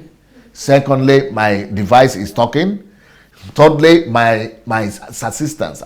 So all your assistants, all people around you, all of them are set up to just. Everybody is calling you. They are looking for you. So until when it is 15 minutes or 5 minutes and I'm not there, then they are up in my room or they are up in the emergency. They are supposed to be there. Or you don't get it. So everything around me is reminding me of all my routines. Okay, for example, I need to write a book today, and so I have somebody who I'm writing it with, or 2 persons. So even if I'm not ready or I forgot, that person has arrived. So they are calling me, or they are calling me and say, okay, the person they are waiting for you, or they have come. What do we say? Oh, I forgot. You run. I don't know if you get it or not. Okay, for example, I need to go to town and I didn't even remember it, but because it's already in the routine is with somebody, people are looking at it all the time, and I'm doing something or I'm having a meeting, but they said the driver has arrived. What driver? What's happening? Then the secretary is okay. So I cannot run away. I cannot be sick. I cannot be dead. I cannot everybody. Then the security are coming. Then this one is coming. Everybody. So everything you have. You might not have people like I'm saying, but you have clock, you have telephone, you have device, you have this. Everything is.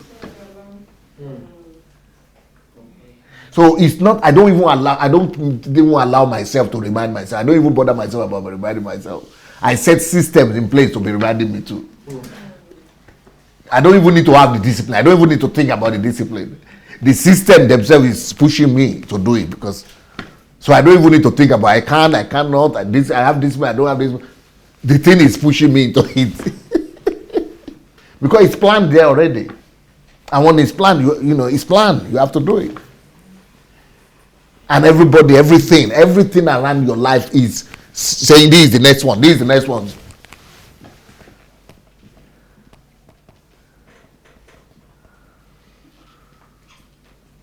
I don't know if you get that part, or it's not so. Okay. So let's continue then. To gather a crowd is not enough. The ultimate goal, to turn all these people into 50,000 ministers and leaders. We need to find different ways which will help to transform the ordinary people into leaders and ministers. These ways can be mentorship groups, retreats, leadership schools. All of them must be routines. So those are the list of activities. Then once you have decided all of them, then put them in the calendar routine and decide the frequency of them. And it's locked, it's landlocked. And you know when something is landlocked, finito. You cannot go to the sea and escape. Boat without help. Landlocked. All subsequent tasks we fulfill in this same manner. Pastor Sunday's tasks: plant new churches, open non-profit organizations, refuge towns, educate activists and reformers. We need to determine what actions can help to fulfill all these tasks and turn 3, 4, 5 repetitive actions into a habit in routine. I don't know if that is clear or not. So these are some other goals. Decide for each one of them what activities will lead you automatically to fulfilling those goals. What are the activities that will lead you automatically to fulfilling the next goals? What are the activities that will lead you automatically to fulfilling the third goals? What are the you just sit down and say what are the activities that will lead to automatic finish of this, and then lock them up in the routine. Well, go get your coffee. You have coffee there? Let everybody go get their coffee and their candies. Or will you distribute that? Do you have candies there? Let them bring the candies. Hello, Puska is flat for a pretty suit. Yeah, I think you will need it at this time.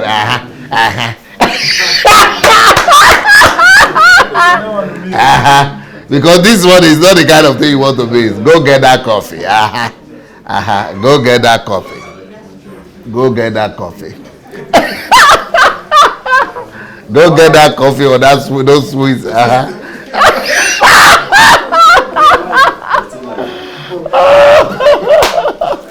Then they need another son of it. Yeah. We are still continuing. We are continuing our class. So meanwhile, while our guys are going to drink their coffee and going to get their chocolates and their sweets and things like that, I would like to come to you and say, this is HMT for you, and this is what we do here. And I hope you are being blessed and you are receiving one or two. I hope you are receiving some lessons and blessings. T-shirt. So I hope you are receiving some blessings from these teachings that have been going on. You see, this is part 7 of this particular topic that I'm doing right now, because it's the key, it's the heart of the HMT. How to organize your life around your goals. How to organize your life around your goals. And if you have missed any of the sessions or any of the teachings, please go and look for them. They are free, available. Hey, don't talk so loud. I am live. So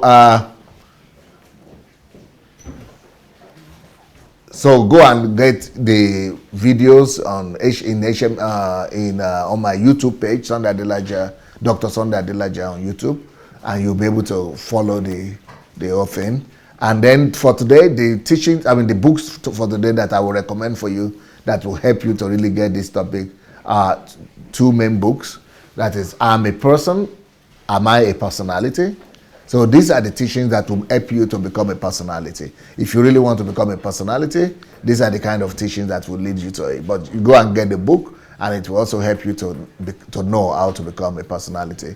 But apart from this particular book, there is another book that I think will really help, especially the religious people. And the book is When to Pray, When Not to Pray, When to Stop Praying.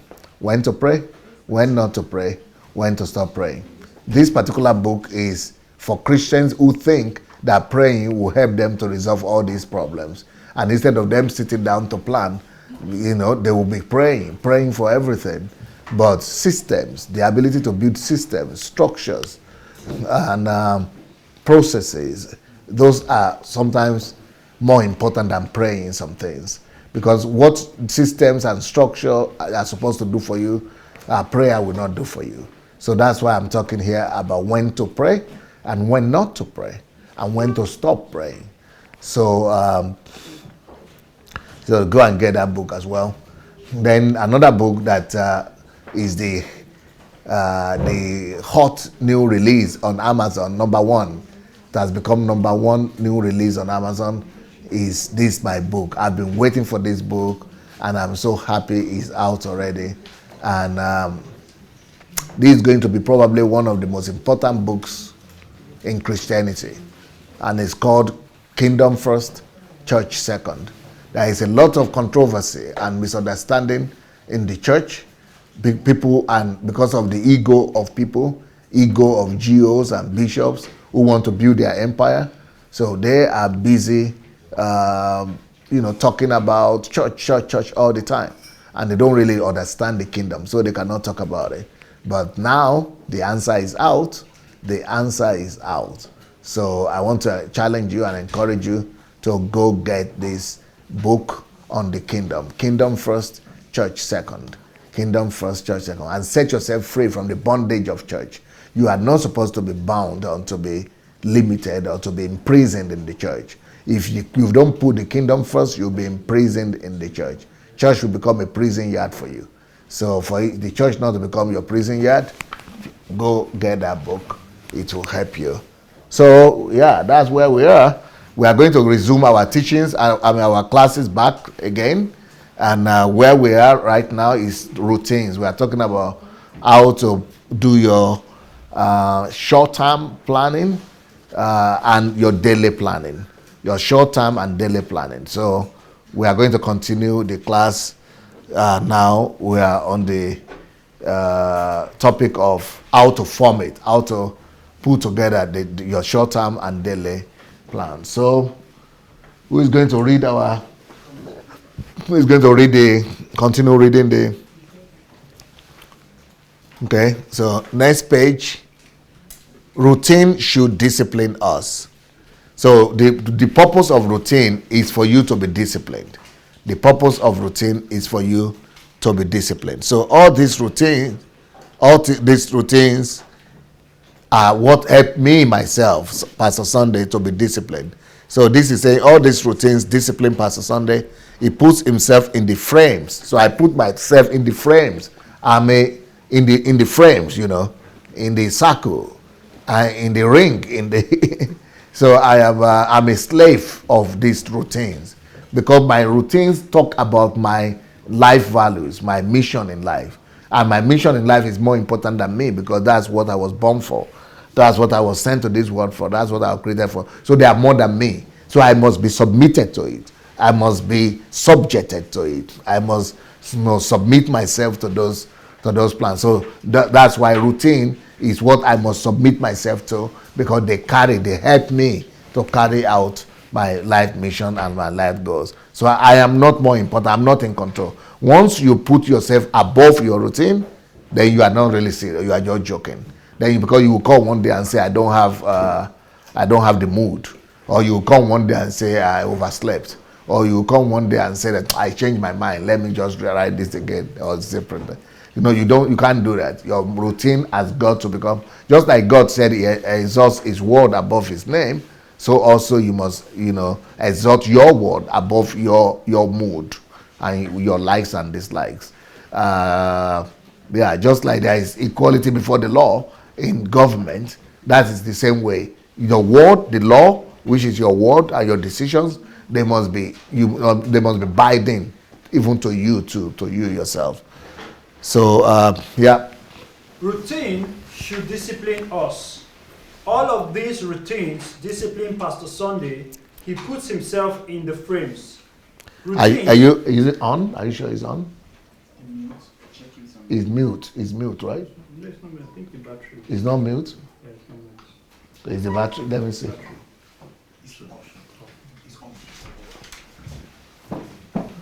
Okay, we are going to keep on reading, but the battery is off, so. Norman, it's okay now? Yep. Can you try to talk? Two. It was off, eh? It was off. Somebody Okay, you didn't notice it was off? Yeah, no. It was not on mute? It wasn't on mute. But it Somebody was put off. yeah. Okay. So it's okay now. Okay, Yes, fine. good. Can you read that again? Routine should discipline us. All of these routines discipline Pastor Sunday. He puts himself in the frames.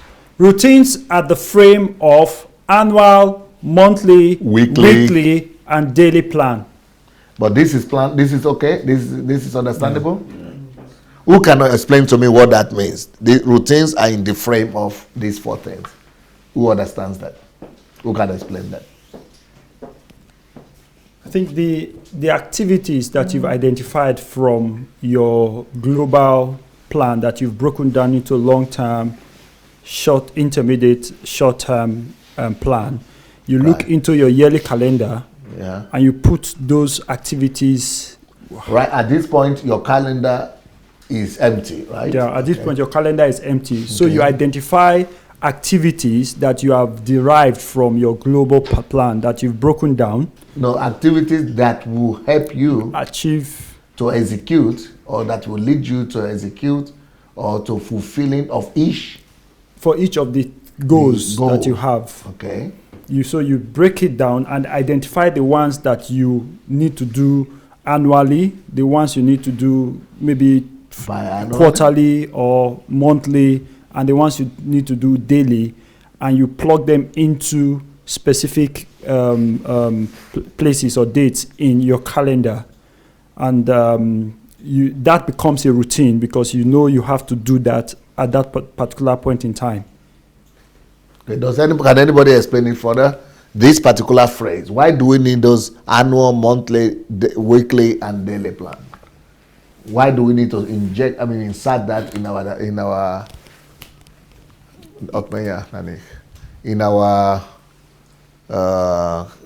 calendar and our routine? Nani? Yeah, it's kind of disciplined you or remind you that. First of all, explain what that means. What those things do. Routine at the frame of annually. Those are let's say kind of targets, or you've given yourself. And can you show what we are talking about to the slide? Show the slide to the public so that they okay.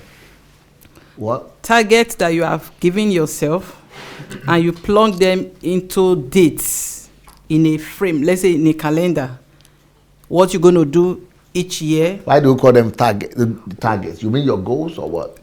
Your goals. Okay. Your goals. You already have a goal, which is you are planning. Can you mention one of your goals, for example? Well, let's say personal relationship with God, right? It's a personal relationship with God. Maybe that's one of my goals. Okay. Now, how do I attain that goal? Mm-hmm. So each year, all right, I'll have a calendar. Each year, I'll say, okay, I'm going to do this personal relationship, maybe in form of prayers or solitude. Okay. Maybe fast. Maybe fasting. Maybe I'll say, I'm going to do this yearly. Okay. So how am I going to break it down to this yearly? Okay. And I can say each month, I could do it like 4. No, if it is yearly is one time a year. So you only need to decide when that year. Yeah, when I'm going to do it each year. Okay. So each year, and I know I have 12 months in a year. We have one, that is each year is one. What about each month? What about something you want to do each month? Let's say you say I fast once a year. Okay, you put it already. January or October, last week I fast. But what about if there are some things you want to do every month? How do you fix that? If I want to do it every month, I could say maybe twice a month. Then why twice a month? Well, every month. We just say every month. No, sorry. I'll do it every month. Okay. Then in that every month, I have to pick a date, a particular date of when I'm going to do it that month. And what do you do with the calendar? I make sure I mark it on my Good. calendar. You mark it out. Yes, I and you mark know it when out. you have marked something out in the calendar, it's gone. It's gone. So that is how your calendar gets filled up. But it will not be 100% because of the grace that spare something you want to lift yourself. Yes. What about if it's weekly? It's weekly. Equal the same thing. I'm still going to pick a day of the week. Okay. And say, okay, this day of the week, I mark it out. And I know that I have to follow that day each week. This is what I'm going to do at this week. Then same thing daily. Yes.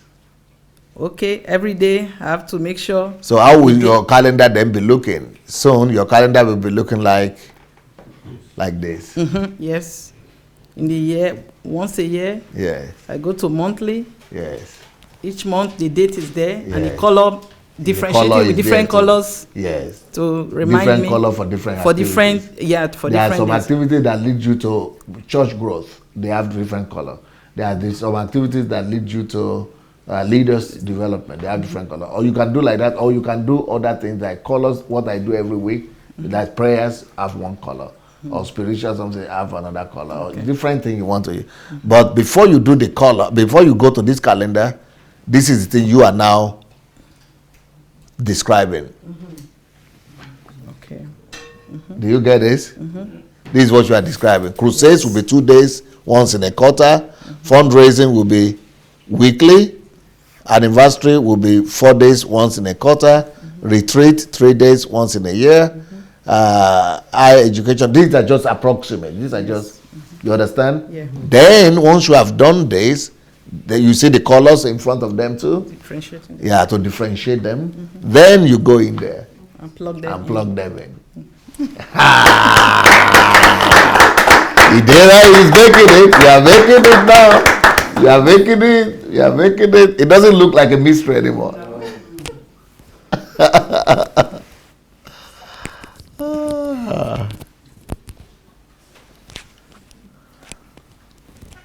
Okay, so this is where we are.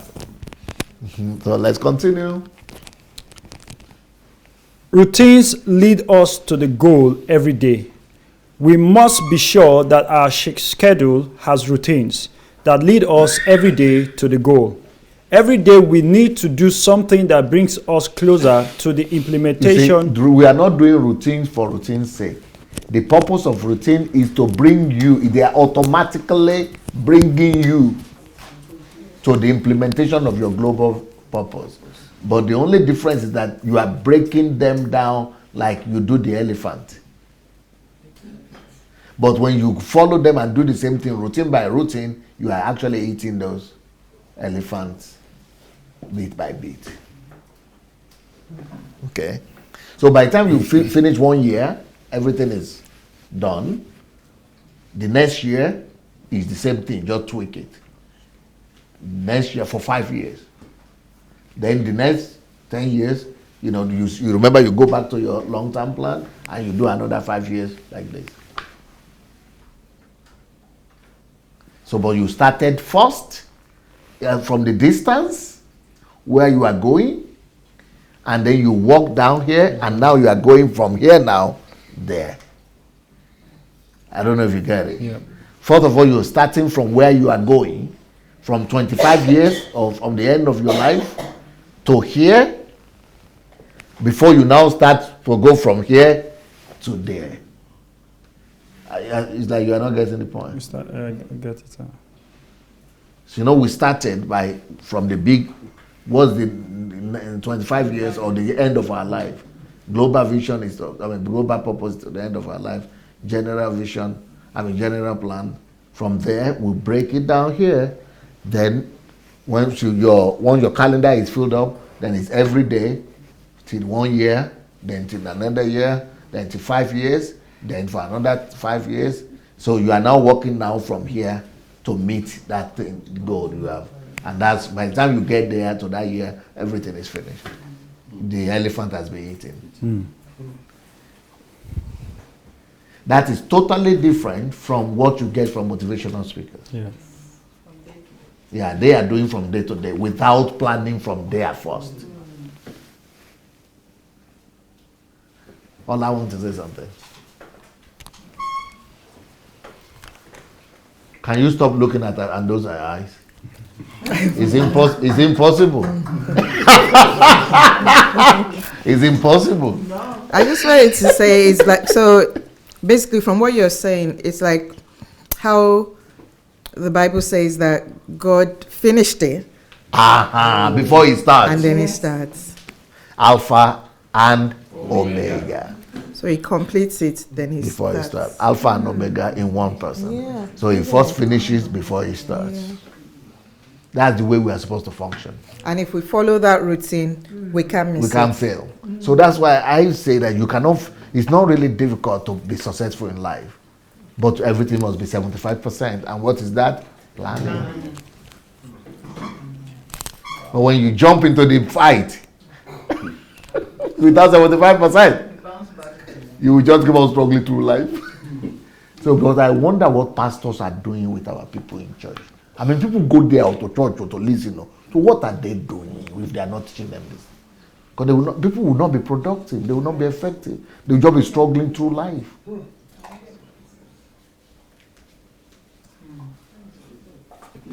And some of them are in those churches for 5, 10 years, 20 years. And they have not been taught how to function in life. Huh? It's not a pastor thing, no. Even professors don't know.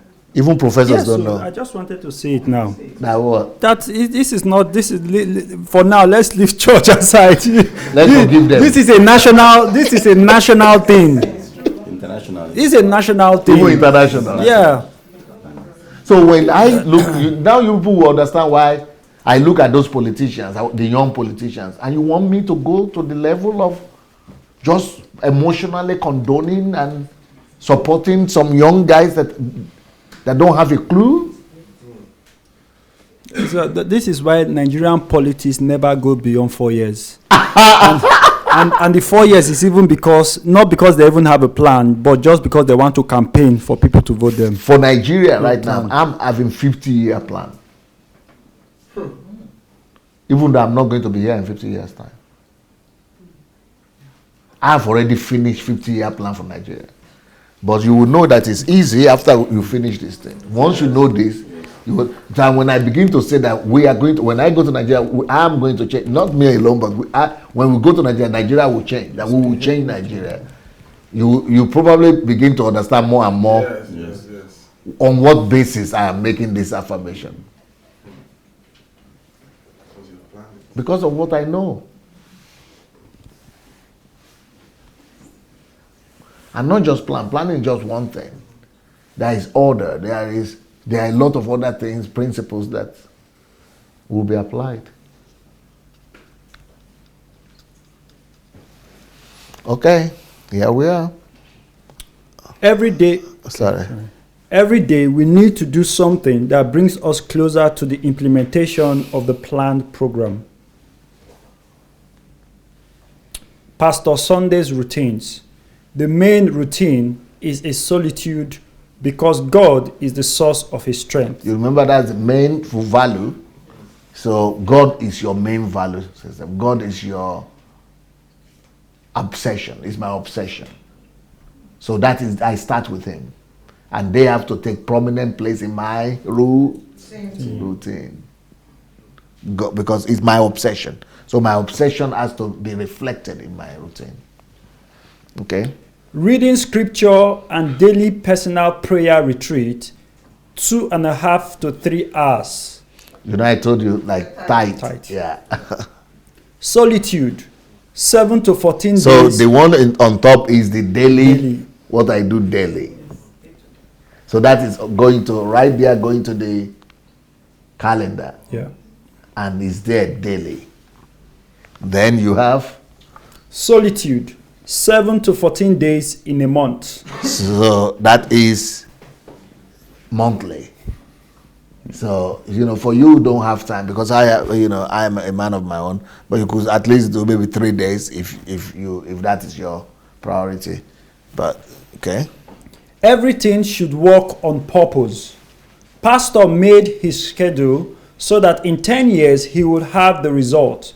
10,000 organizations and churches and 50,000 church ministers. If today he does not teach in his mentorship group, he teaches at a leadership school. If he is not at school, he has his personal prayer solitude or schedule pastor's team. So I'm always doing something that is leading to the fulfillment of those 10,000, 50,000. Because they are in my routine. I cannot escape. They are my life.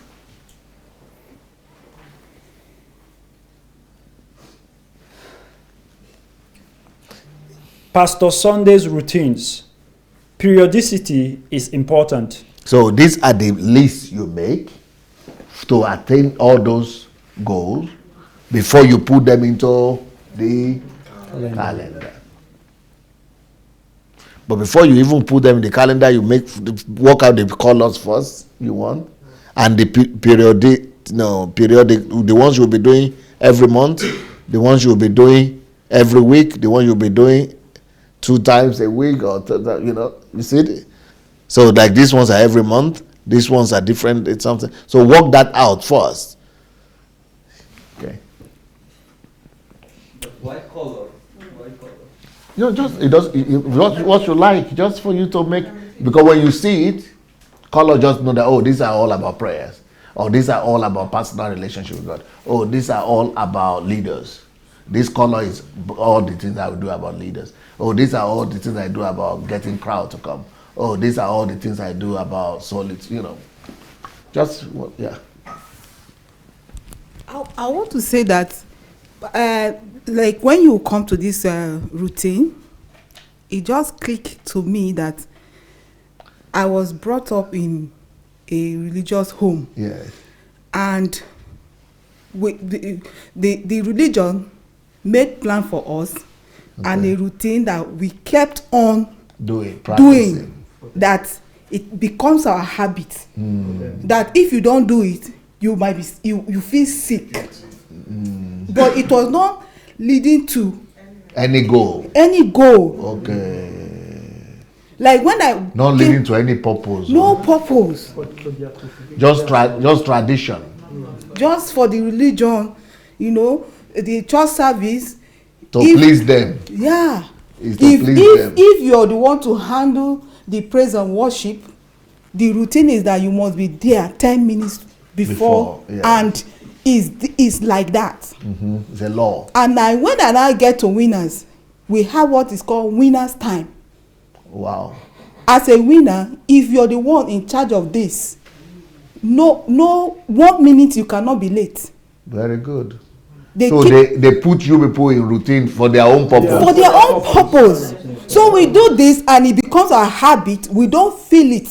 Yes. That we are being pressured. And that is why up to now, all of us are shouting and crying to Nigerians that they are deceiving you. They cannot hear. No. Because they are locked into routines because it has become their habit and their lifestyle. Even in the office, somebody walking will make it known to the manager. I don't play with my Wednesday. Wow. And they negotiate it. If they are going to Wednesday service and there is traffic, you see a winner park the car on anywhere and take bike. To do what? You must meet your time. Yeah, you must meet your time. You are supposed to be there 10 minutes to. Routine. So it clicks to me that we do this we don't have any plan. We are just working on the routine of their own plan. Wow. For years. But what they are supposed to do is supposed to be the opposite. They are supposed to teach you to build your own plans. Exactly. And build your routine. Exactly. To fulfill your own purpose. Exactly. So if we were taught about this, it is. So they just made the whole country into slave. Yeah. That means they know. Yeah, because they are educated. I told you the other day that these are educated people who know how to get. They know the 48 laws of power. They know all kind of things. They read a lot. All those people, yeah. But they only do it to enslave other people. Even me, I used to say that I would never miss a Sunday in my life. I will never miss prayer meeting. They have put it in your head. Yes. So no matter what you do, even if I'm sick, I must be in church. They don't walk arm into you. You're always proud, right? Always proud. I didn't this year. I didn't miss no Sunday. But what is the goal and purpose? Nothing. It doesn't even concern your calling or anything. It helps them to slave to become your master. Yeah. And for you to be their slave. You keep enriching them. Slave camp. I think because they are part of the 3%, they planned. They planned. We didn't plan. Yeah. So it's true. They are the 3% that plan, and the 87 and 97% are working for them. Yeah. And there's some of those people among their members who are in the 13%. They are the leaders. The pastors. They are the pastors. They are the slave masters. They are the ones calling you, making. They are just using them too to put you on that 84% in order. They put some courses so that you don't want to miss, because if you don't come, you are already. Yeah, they have 5. They have the. The what they call it. They have a system of encouragement and system of punishment. Yeah. All I want to say is slavery. And I'm thinking that they perfect this plan, put you into their routine. Yes. But aside from fulfilling their purpose, they don't teach you how to be disciplined, because the country would have been running fine. Yes. If they actually taught you that in your workplace, in your home, in everywhere else. But they are not interested. They are not interested in that. They're only interested in fulfilling. In making you slave to their own purpose. Wickedness. But I just want to clear this, that you can't give what you don't have. From that premise, you want to believe that some of these men of God, with regards to what they need to do with the flock, maybe they don't know. The lopsided approach that they have is, once you are saved, everything that has to do with your life just ends in the service of the church. So I think that is another side I'm trying to imagine, because you now want to imagine, if they know this truth, why can't they detail it that everybody will be able to walk in the light of that truth? Either because they don't know better, or because they know and they are not interested in you. They are only interested in themselves. Yeah. So I'm just wondering. For me, the way I see it, when it comes to the gospel, I don't think they know. They are only giving out what they know. Okay. But when it comes to things like this that have to do with just life or anything, I know that for some of them they know. But they are using it to their own advantage, but to the disadvantage of the people. For example, if you have ever been in Winners, you know that Winners is a church that is very time conscious. A service in Winners will never start late. Never. I've never seen a time where even if the service has to start 4 a.m. on the dot, that service has started. And everybody that needs to be in the respective department or to make it work, they are there. So I believe they know. But like Pastor said, they have been using it to their own advantage, to build their empire. And they are just using other people as slaves and not teaching them that this is what we do. It is clear. Instead of them to teach you what they know, so that you could build the country, build your life, make the world a better place, build the kingdom of God.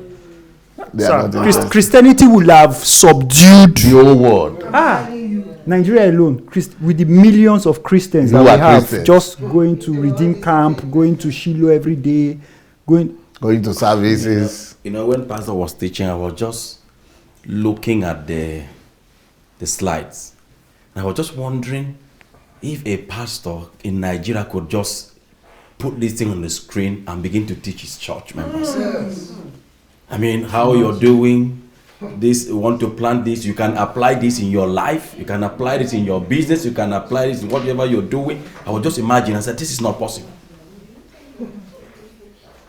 But they know it, because without this kind of plan and structure, They can't build that big church. They know. They've locked us into their own. Yeah. Only those at the top. Yeah. Some of the pastors are not aware. They don't know, The pastors are also because they are the 13% Yes. who are managing the 84%. Oh God. Because to open up this kind of thing is not normal. No, I don't think any normal pastor would do it. It takes you have humility, to have the, love. You have the heart of God. Heart of God to do it. That means they don't even think about members.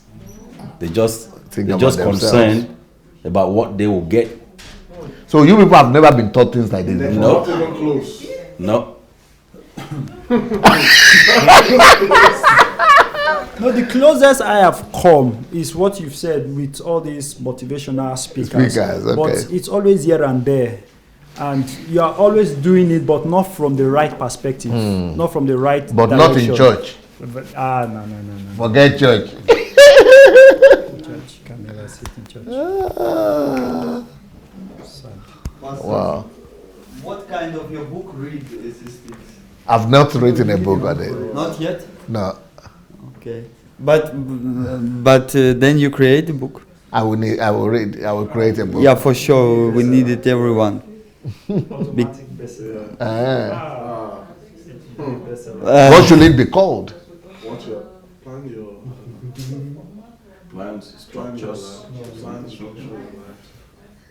to become great through planning. Yeah, How to become great through planning. Yeah, how to become great Through planning. Yeah. Through planning or planning and structuring.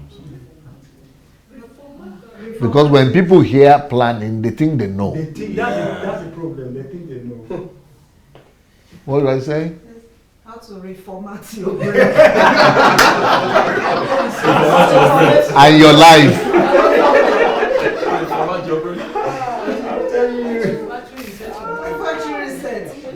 I've not written. Maybe how to plan and achieve your God-given goals through planning, organization. You know, people like God-given, so but yeah.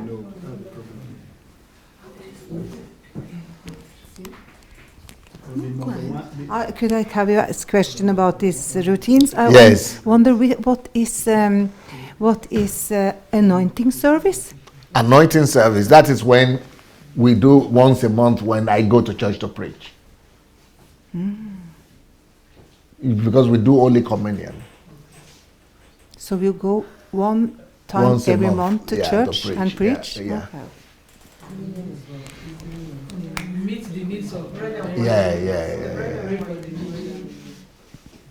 I also want to say that sometimes what has turned the brain of our Nigerian people, like from the one I know, like in Winners, they always tell us we should put little effort, more fruit. What? As a believer, that we are going to put little effort And have more results. little labor and more results. Yeah, because labor, one day of labor. One day of favor. Because God is going to transfer the wealth of the unbeliever to us. And that is the advantage we have to Be the Christians, unbelievers. Yeah, we have more advantage to them. So why are you all not millionaires yet? We have waited, and the wealth is not being transferred to us. But they are being transferred to Oyedepo. Yeah, is that not enough for you? But it's our own wealth. It's our own. No, but I see your members rejoicing and being happy that Oyedepo buy another jet or he build another university, as if they are going to study in that university for free, or they are going to ride in that jet. It is our jet. When did you last ride in it? Because so he is getting transferred. He is getting the transfer. But the transfer is not even coming from unbelievers. It's coming from your pocket.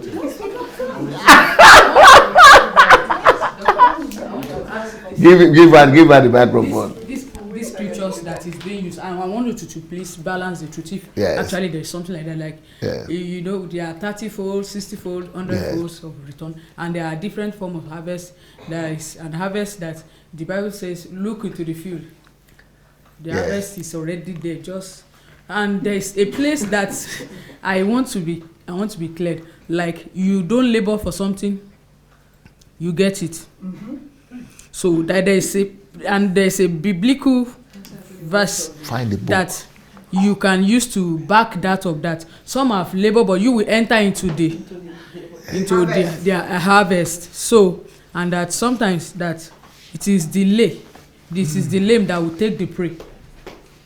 Like something you don't work for or you don't labor for, but there is a way it comes. So I wrote a whole book about everything you are saying. That book is called Work is Better Than Vacation, Labor Better Than Favor. So what I'm writing about here is the fact that it's all deception when they tell you that one day of favor is better than 10 years of labor. So I'm saying no, labor is better than any form of favor. And when they tell you that, and I'm also saying that work is better than vacation. So this is that book here. But to try to answer what you are saying right now, is it, you spoke about 40 days, oh, don't worry. 40-fold, 30-fold, yes. 60-fold. Yes. You remind me, because I will answer all of them in snippets. So the first one you mentioned is 30-fold, 60-fold, something. The answer to that one is simple. Did you see money there? No. You know, it didn't mention money there. It mentioned justice. It mentioned mercy. It mentions love, kindness. But there is no cash there. Those are the things that will multiply 64, 34, something. But, you know, I understand what they are saying. That it's a principle. It could also be applied to other things. But they are only talking about money. But it's not money that God spoke about. So let's get that one right. Then, when he talks about the fruit, the plant, the good soil, he talked about seed, but he didn't talk about money. He said the farmer. He didn't say the believers, the church members. He's just talking about principle of work. It is the farmer that goes to work. And so he's talking about physical, concrete, physical seed. And then Jesus interpreted that and said the seed is the word of God. In other places, I think it's you who put up an article about seeds. It was. You can please tell them about it. Entry into the harvest. Doctor, that's the last Which part. one is the other that one? You enter into the harvest is full. Some have worked, but you enter into the harvest. Okay. Yes, Some have worked and you enter into the harvest, but that is not the last one. But that is talking about prophets. That's talking about prophets that have lived before us.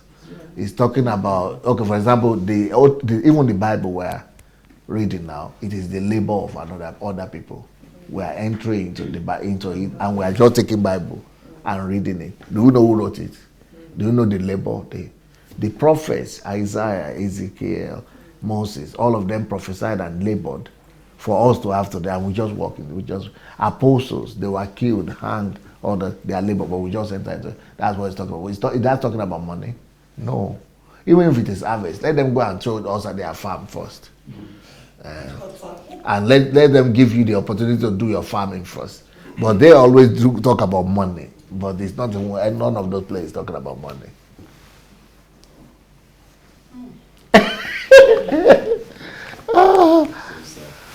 I have a whole message about that. Is seed sowing about money?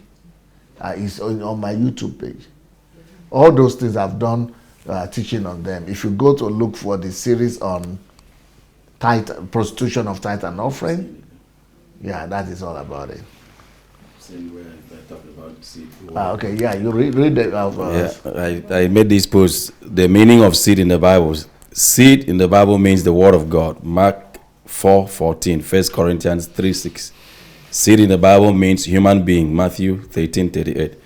Seed in the Bible means Jesus Christ. Galatians 3:16. But they didn't talk. I said there, not money. Stop being deceived to sow money as seed.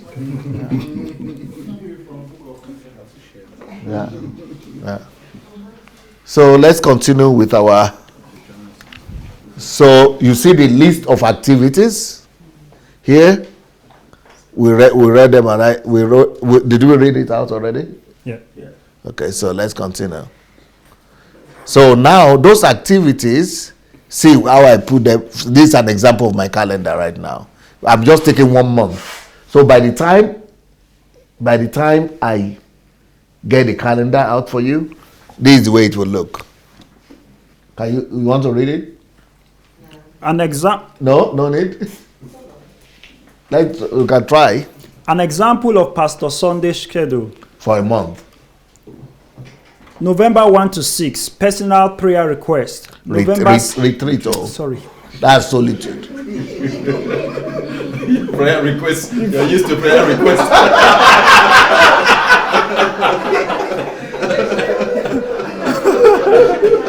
Oh my God. November 1 to 6, personal prayer retreat. November 7th, the anointing service. November 8th to 11, workshops for foreigners. November 11th, meeting with Kiev's pastors. November 11th to You see that all those activities that I'm doing, that you are saying, they are all bringing me to, no, they are fulfilling, making me to fulfill on daily basis my 10,000, 100,000, yeah. They are the routines. So that's what routines do. They automatically bring you to your goals and dreams. Okay? November 11th to 14th, retreat for foreigners. November 17th, meeting with speakers of the leadership school. November 18th, meeting with regional pastors. November 19th to 20th, apostolic council. November 22, mentorship group 2. November 23, mentorship group 1. November 24, mentorship group 2. November 26, mentorship group 3. November. So those mentorship you are hearing, when you hear people testifying, especially when those people they're always I'm in your group, I'm Pastor Sunday's group. That is what they mean. That I'm being mentored directly by them. Okay. November 27, mentorship group 4. November 25th to 28th, men's retreat. November 29th to December 4th, pastoral school. November 29th, mentorship group 1. November 30th, group chance 1. And December 1st, group chance 2. And those are mentorship groups too. So for leaders. So all those activities, if you yourself now can even go and talk, you can look at them and know what that will lead to, what that will produce. Either it will produce leaders, or it will produce pastors, or it will produce activists, or it will produce members, or it will produce those automatic activities that lead to the goals that have been written, that you had seen earlier. Is it clear? Yeah. So that's the way they are. This one already is clear already too. Yeah. Those are the activities that are monthly, and that's the way they will look in the calendar in the colors. That's an example of creating a schedule or routine. Then you have the one for the monthly, and for the weekly, for the daily.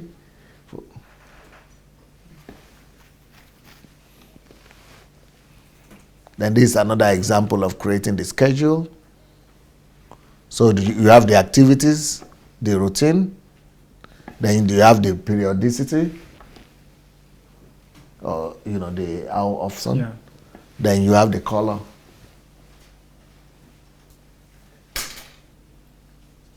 Is that clear enough? We don't need to read it. Then this is the calendar. So, but instead of 1 month, you put a whole year.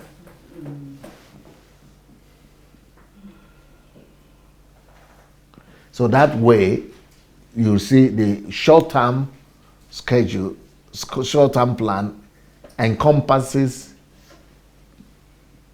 daily, because this will lead to daily automatically. Yes.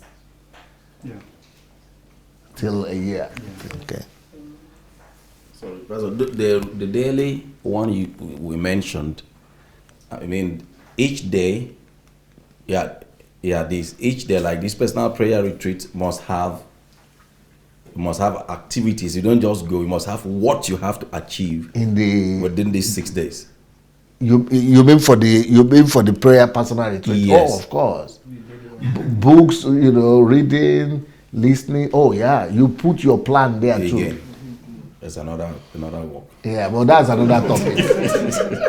Solitude. I have a video about that, solitude. Yes. You can go and listen to that. It will tell you what to do there. Yeah.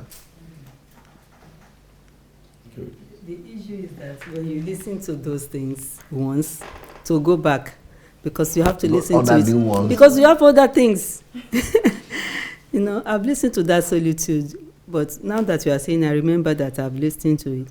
But you can't catch up because you have to listen to the new one. That's what it means to be trying to run after Pastor Sunday. But I think it's good to learn and apply it based on what you're doing. Yeah. For example, you made up your mind to have 3 days retreat every month. Yeah. You listen to it, pick the points, put in your routine, and leave it. Yeah. I think you can also just focus on what is relevant to your you purpose, at that particular time, goal, yeah. and just focus on it rather than trying to learn everything. Yeah. So, what is relevant to your calling for that particular time? So is this also, okay, we've seen this before. We've seen this also. We've seen this. So plan for the day. Number 6, plan for the day. Each day's plan should bring us closer to our goal. Planning every day means organizing all daily events around the main goal. It's all coming from the main goal. Okay?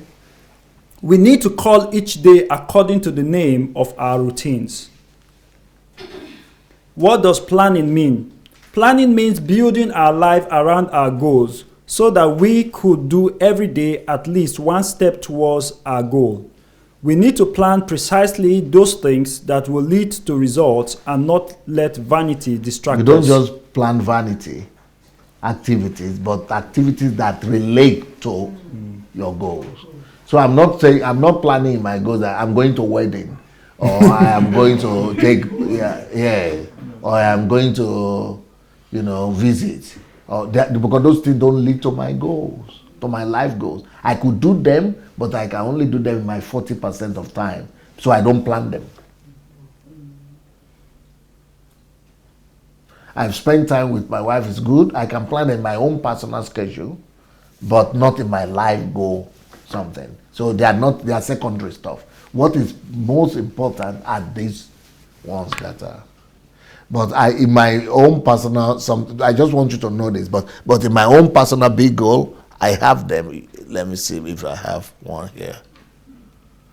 Okay, you see, something like this.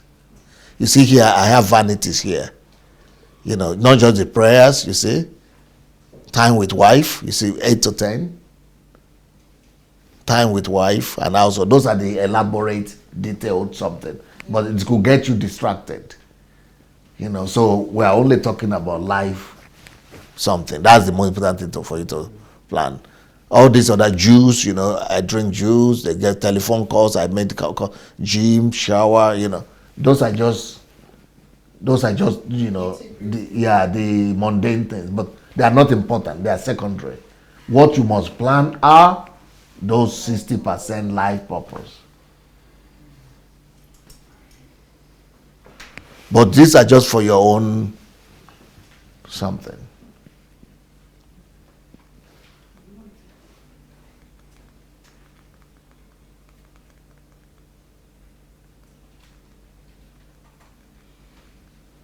Okay, are we here? Okay. Planning does not mean schedule daily vanity. That's brushing our teeth, eating, or going to the store. It will be anyway. Those things you will do them anyway. So they are your 40%. Don't pay attention to them. Don't make secondary things become primary. Don't make vanity, mediocrity things your main thing. But that's what you see women do. Oh, I have to cook. Then they forget about their life goal. I don't know if you're getting my idea. So, we have to take the children, we have to bath them. And that's what they're doing every day, all their lives. But what they were really sent to the world for, they never really get to do them.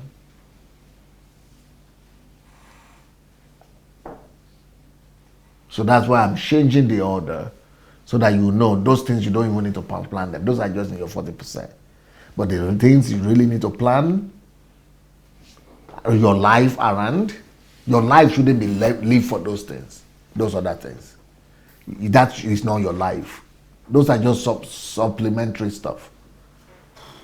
But your life, your life really is what God sent you for. All those other things are just subsidiary stuff.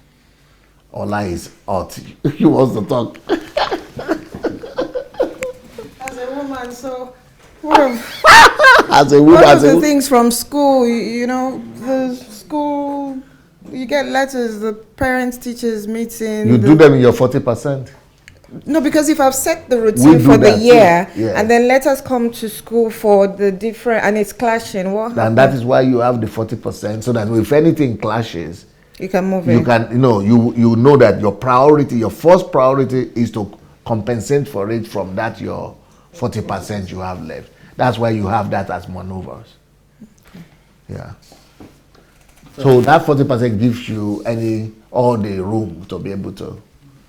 Yes. So for people trying to recover lost years. Yes. That's why from 40% you could add and double. Okay. Because I wanted to say, must it be 40-60, or could you do 70-30? Oh yeah, you can do 80. Most people do 80-20. But when you have wife, children, and other social obligations, because if you push your wife to the corner, she will not be happy, and then this whole thing could fall apart. If your wife is not happy, nothing is happy. Nothing will work. So for you not to do that, that's why you have to be careful with that one. Where will Uncle Sam fall? Uncle Sam, okay. With Uncle Sam, plan your things first, and then decide how much time will you give to Uncle Sam. So let's say, for example, you plan it like this. You know that my Uncle Sam is 8 hours a day. So then all these other things, you plan around that. You understand? So you put Uncle Sam, that is a big chunk. Okay, since Uncle Sam is still a big thing in my life, then that one is already there. That one takes your 40%, and it takes more than that. So maybe you now have to have a reverse something, 40% for your life goal, but the remaining 40% will be for your life goal. So you could turn it around like that. But you have to plan it around your Uncle Sam. But you still have to plan it. And then know that, okay, what I do is Uncle Sam from 8 in the morning till 4. But even among the Uncle Sam will be doing it, then you have to plan your life priority in a way. You might not plan it every day, your life priority for every day. You might plan your life priority for weekends or for evenings or for just, God will understand, because God knows where you are now. But you just know that once you plan it and put it in a routine, let it even be on the evenings only, but every day you must do something towards your plan, towards your goals.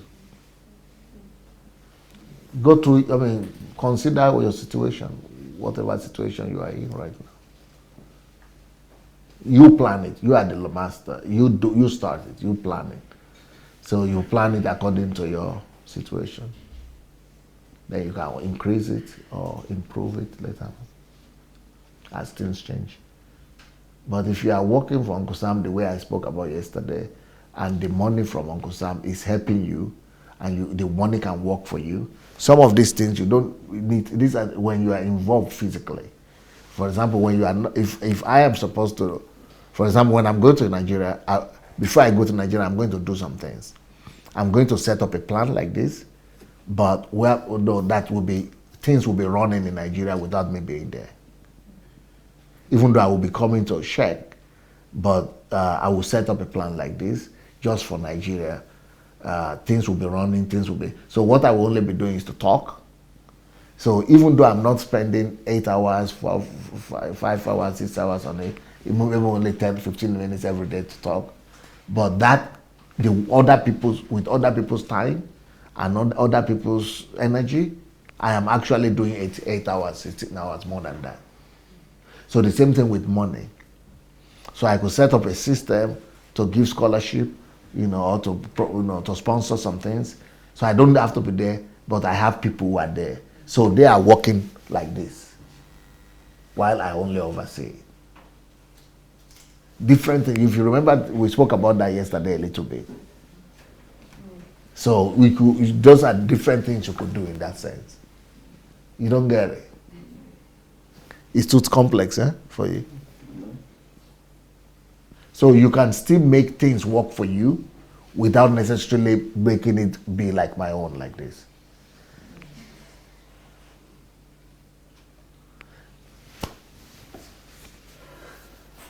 It's like that. I don't get your reactions.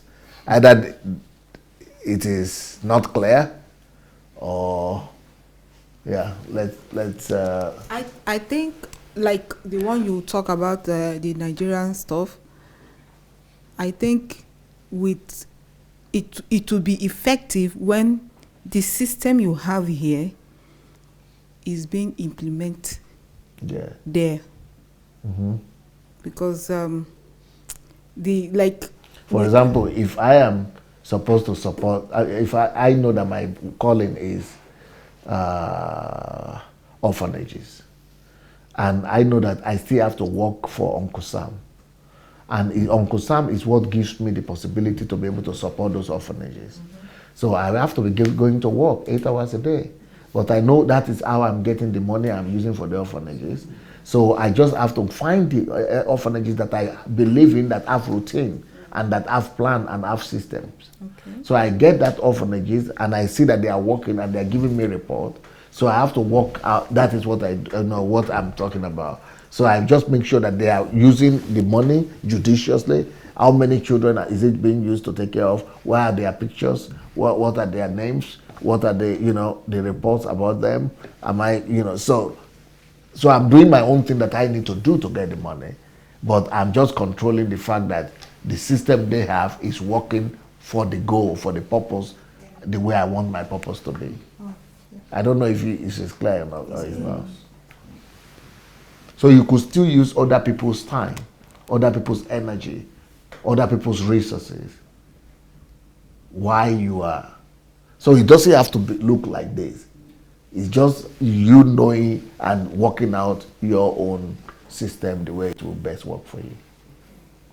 Just like I was talking yesterday also about somebody who will go and work as a laborer 4 hours and then build his own. So it will not look like this, but he had a way in the way it was being built. Or like Pearl talked about yesterday, having contract. She's still working, but she built her own schedule for self-education, for business and things. Okay. The main thing is the goal. Therefore, we have to live so that daily routine will be secondary relatively to the main goal. So the main thing is the main goal. Even though you know you are doing all other things, but you know your main life purpose is the main thing. You are always controlling it, that you are touching it every day.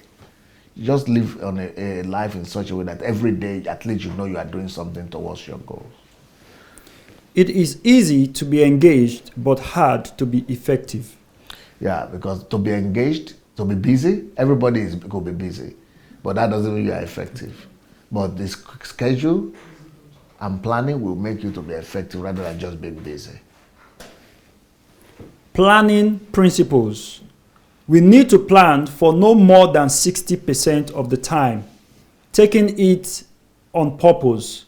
The rest time should be left to do other things. Even when you are working for Uncle Sam, you could still, apart from Uncle Sam, plan 60% out of Uncle Sam. Don't plan everything after Uncle Sam too. Still give yourself a leeway. So that you don't drain yourself, you don't kick yourself to the corner. Okay? We need to plan for no more than 60% of the time, taking it on purpose. The rest time should be left to do other things so that we could maneuver. We need to monitor daily short-term plans, 2 to 4 activities. Yeah, so if you are working, this is for the people working for Uncle Sam. If you are working for Uncle Sam, you might not be able to have a busy daily schedule like this to reach your plan. But have 2 activities, 2 things that you only do after Uncle Sam to facilitate your calling. 2 to 4 things apart from the Uncle Sam. That is good enough. It's not about the quantity. It's about the persistence. You know, the miracles happen when we do the same thing at the same time over consistently. So do between 2 or 3, 4 activities apart from Uncle Sam, so you don't stress yourself. You don't push yourself to the wall. Take 2 activities daily, different activities. You say, okay, on Tuesdays I'll be doing this. On Wednesdays I'll be doing this. Or every week I'll be doing this regarding that activity. So you are not stressed up. 2 to 4 activities apart from Uncle Sam. So it's going to be different from this, but you will also be effective in your own way. Okay? Focus on achieving the goal. We have to live so that our daily routine will be secondary to our main goal. It is easy to be engaged, but hard to be effective. Habits determine success. Turn successful experiences into a habit. You know the activities that are effective, that bring to success. You know, just keep on doing them like routine, they will become your habit. And when you are doing something as habit, you don't feel the pain of it anymore. That's a good thing about habit. So there are bad habits, but there are also good habits. So for example, for me to do live broadcast has become a habit now, so I don't feel the pain again. The only pain I'm still feeling is the solitude sometimes. Yeah. Examples of Pastor Sunday's daily schedule. Whatever the differences will be, Pastor's daily schedule contains routines that, 1, reflect his values, are built around his global life purpose and the general plan of his life. Pastor Sunday has 7 different schedules. So when I was busy with the church, before I started doing all these live broadcasts, those were my schedules. So this is one option. I have 7 different ones like that, but see, it's very detailed. Okay. How to schedule our routines. 1, use the calendar, Google or any other calendar. 2, make a list of things. Remember the calendar? Yeah. Make a list of things you have to do. You remember the activities that lead you to? Okay. 3, determine the frequency of each routine, either daily, monthly, weekly, or annually. You remember that as well? Okay. 4, denote each routine with a certain color. 5, form a table and specify a weekday and time for each routine. Okay, that's when you have this. So that's it. These are the questions, if you need them. But yeah. So I want to hear from you now. What is happening to you? Yes, please. You want to say something? Please. A question, okay. Yeah, I want to ask because, like, the way you've put it is very interesting.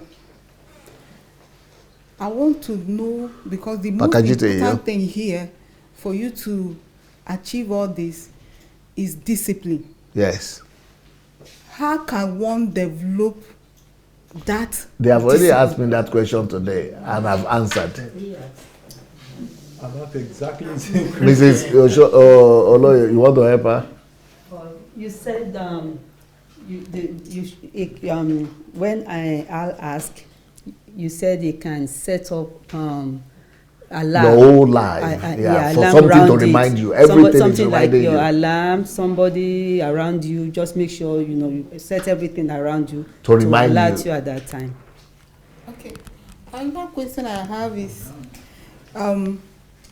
the way you have break it like this, is it necessary, like you already have you've discovered your... If you want about discipline, I have a lecture about discipline for this week, how to maintain the discipline. If you want, I can do that also for you. But tomorrow is the last day. So I still have 13 other presentations, lectures that I wanted to give you. 13. Yes, 13 different topics apart from this one that I've done. I've only given you 3 topics. So one of them is discipline. Maybe maybe we'll get there, maybe not, but It's important. Okay. So then you are saying something else. So yeah, I like what you said about the elephant, that you have to cut it bit by bit.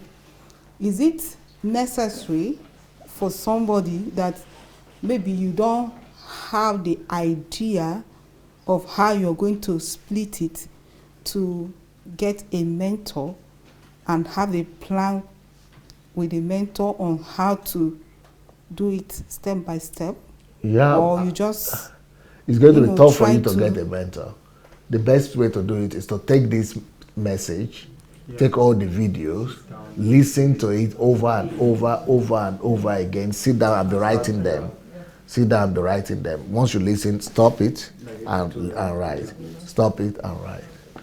Of course, if you have a mentor that will be able to do that for you, that will be perfect.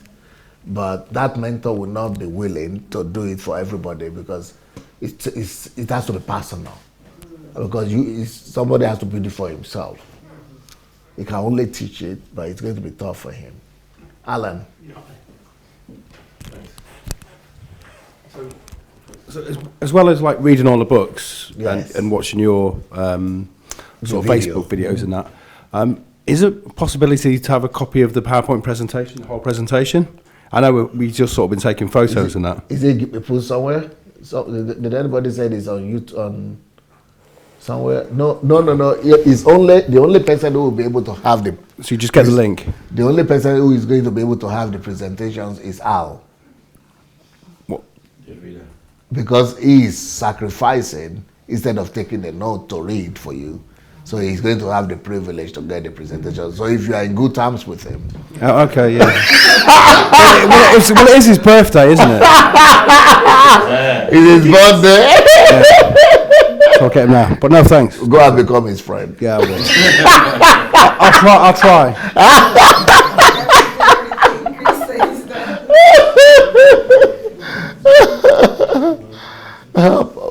We want to say something about all this to date? Yeah, if anybody wants to say, you can say too, but if Yura, you want to say something? Yeah, I want to say. You might need to go. Yeah. No, you can go there. Yeah. Go, Yuri. Oh, I can approve then. My achievement, if you people know what Pastor said about me, is only the result. I mean, not the idea. My heart is from Jesus, from Pastor's teaching, but the result, achievement, 30,000 of people that we influence with our youth club. It's thank you to the system that I heard from Pastor's teaching in Russian language. But I was not so consciously like now. But even... He was just following the things he was taught. Yeah. And he was having that result, even though he didn't do them consciously. Yeah, but I do at least what I can do from his examples, without see, just for listen. Put your general plan, put your general goals, put your mission, put... So they just saw my model and copied it, and he had the result. Now he's getting to do it consciously. Yes. So I noticed these things. Then many teachings have pastor, but if you want to really do something, you need to follow the schedule. It's not my strong part of my life for sure, but I was too big banner in my club. The first things what I do, it's a missions in 3 words what we can do. We want to raise up new personality in our youth, in my region of Chernihiv. And then another it was our general plan, wish to touch 100,000 people in our city, so youth people. And then we have a daily routine. And then when I was convinced for sure, then I understand this my mission. So I started to do every day what routine. Yeah. But the reason, we scare a little bit when you see how to do pastor. He's an expert, he's a worker. But when you show, then you call him there.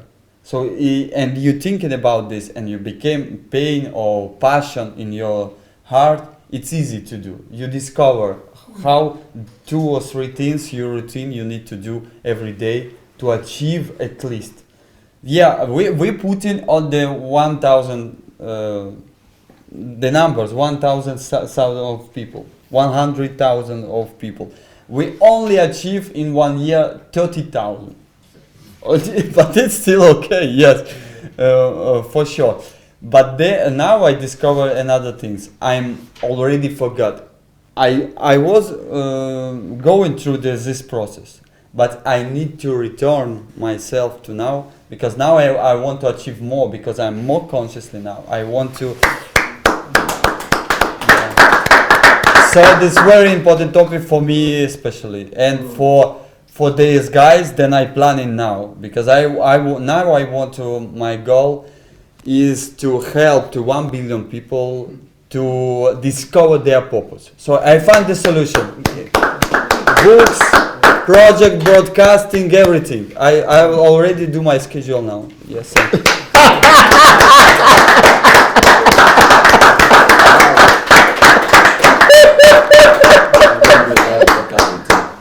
You're going to do live broadcast with him? Yes.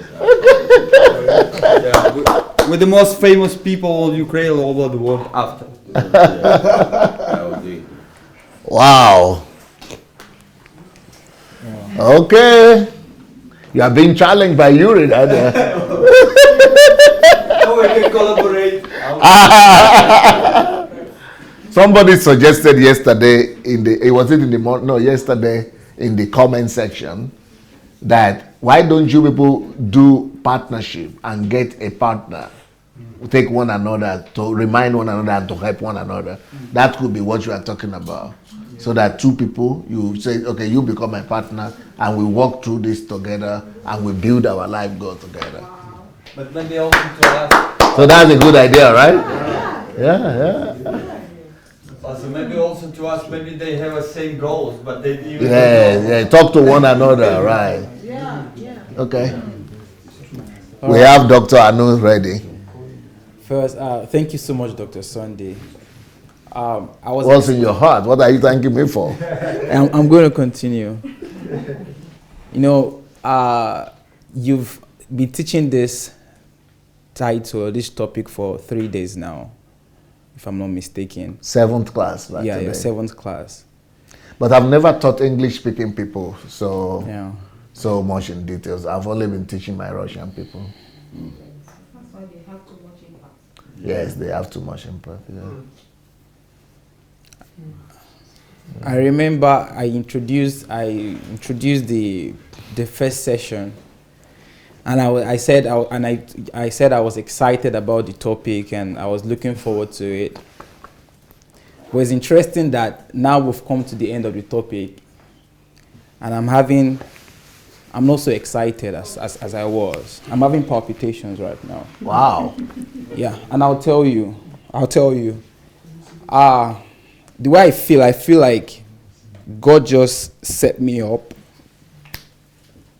and I just feel a very strong burden in my heart that, I don't have an excuse anymore not to leave a mark and not to leave a legacy on earth. Now I was sitting down there and Pastor was gradually coming to the end, and I'm like, okay, so I know you've heard all this now, okay? So the responsibility now is on your shoulders. You would not say you did not hear it. And while I feel, why I feel not so excited as I was at the beginning, but now more mixed feelings, like, okay, so now I know what are you going to do with what you've heard, is that the theme of this HMT is how to plan, structure, and achieve your life goals for the next 25 years. And I will be 25 this month. So it's like, well, now a new chapter of your life is to begin for the next 25 years. So you are 50. Till I'm 50. You are so lucky. Even me, I didn't know these things at 25. So ordinarily, I would have said a lot, and I would have spoken so much. But right now, I want to go and sit down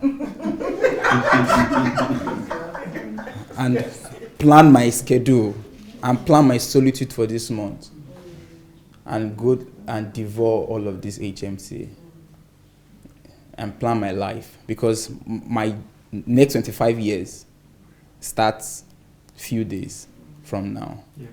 TSA, Eshion.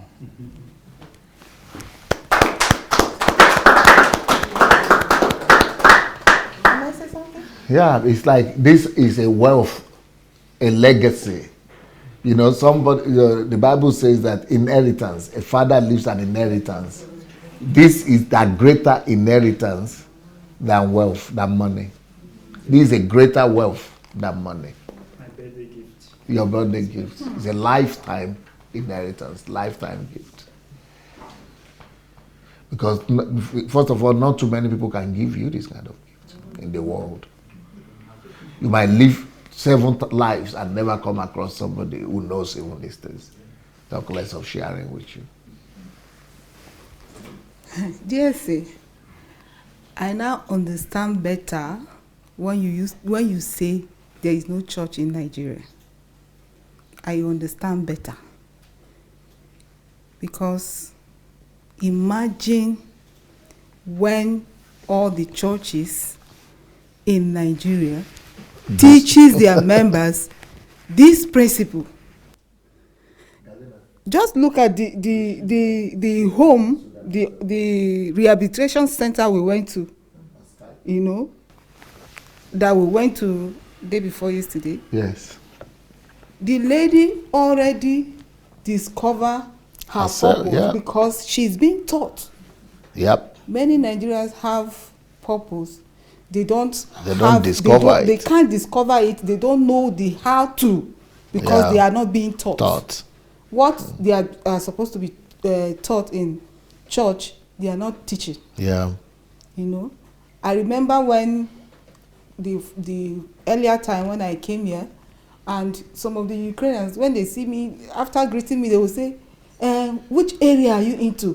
What's your calling? What is your calling? I'm into marriages. Some will say I'm into marriages to amend homes.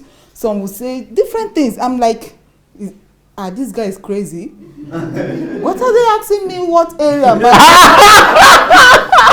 It used to make me angry. I didn't understand. Okay. I didn't understand. Everyone they meet, the moment they introduce, they will immediately ask you, which area are you into? And you didn't even know. I don't understand what they are talking about. Wow. You know, I didn't even know that. Because all our people who are members of the church, they are busy. They are fulfilling life. Everyone just have their calling. You know, they've already positioned themselves. You know, based on what pastor is teaching them. Yeah. So me, I think if there is a way that we can, like I said, I still have more teachings like this, like that I wanted to do this way. Maybe I will still do another HMT, History Makers.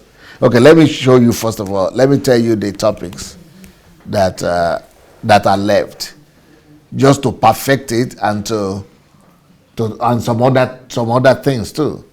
Okay, for example, I've taught you already life is predictable, right? And I've taught self-enhancement through self-evaluation. Okay, now this is the third one. And this took me 7 classes. How to organize your life around your goals. Then the next one I was supposed to teach you was how to find your place. But it's similar to this, but just more practical.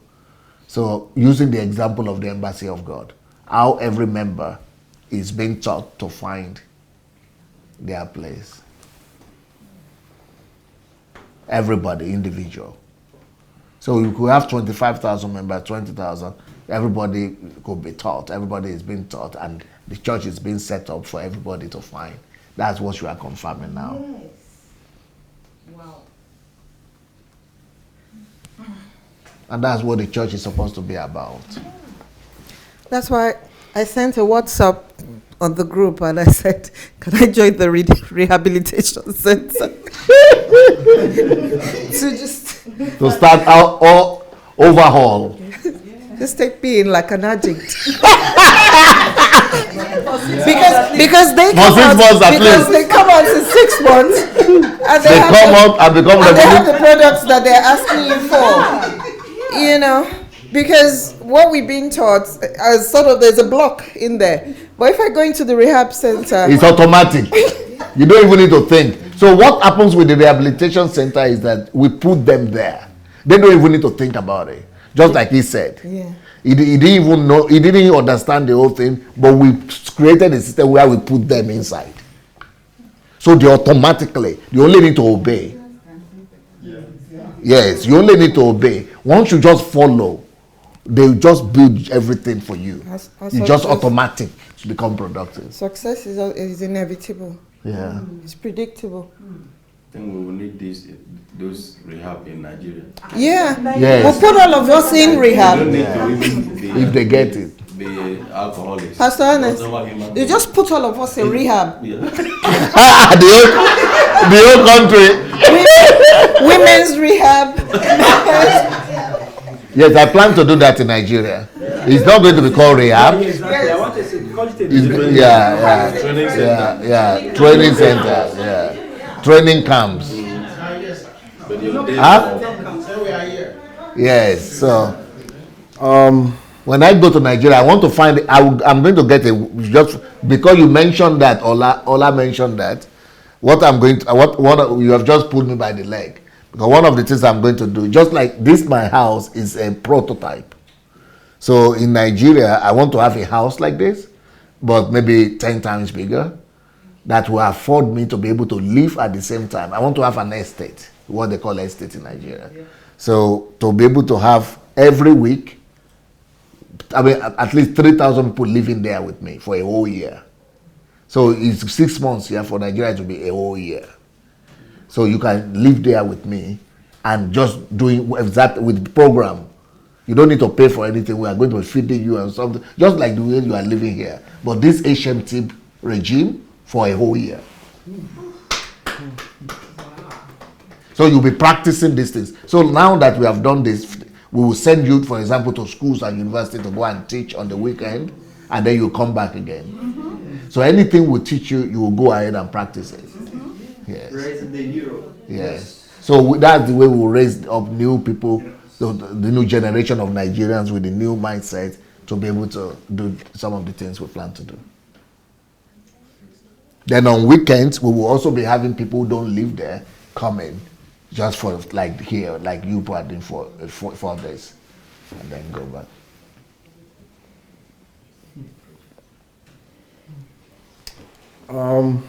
For me, I'm just, I'm overwhelmed.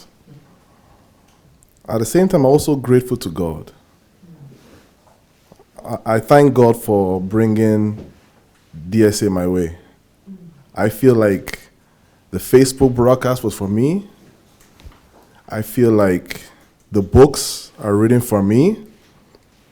I feel like HMT is designed for me.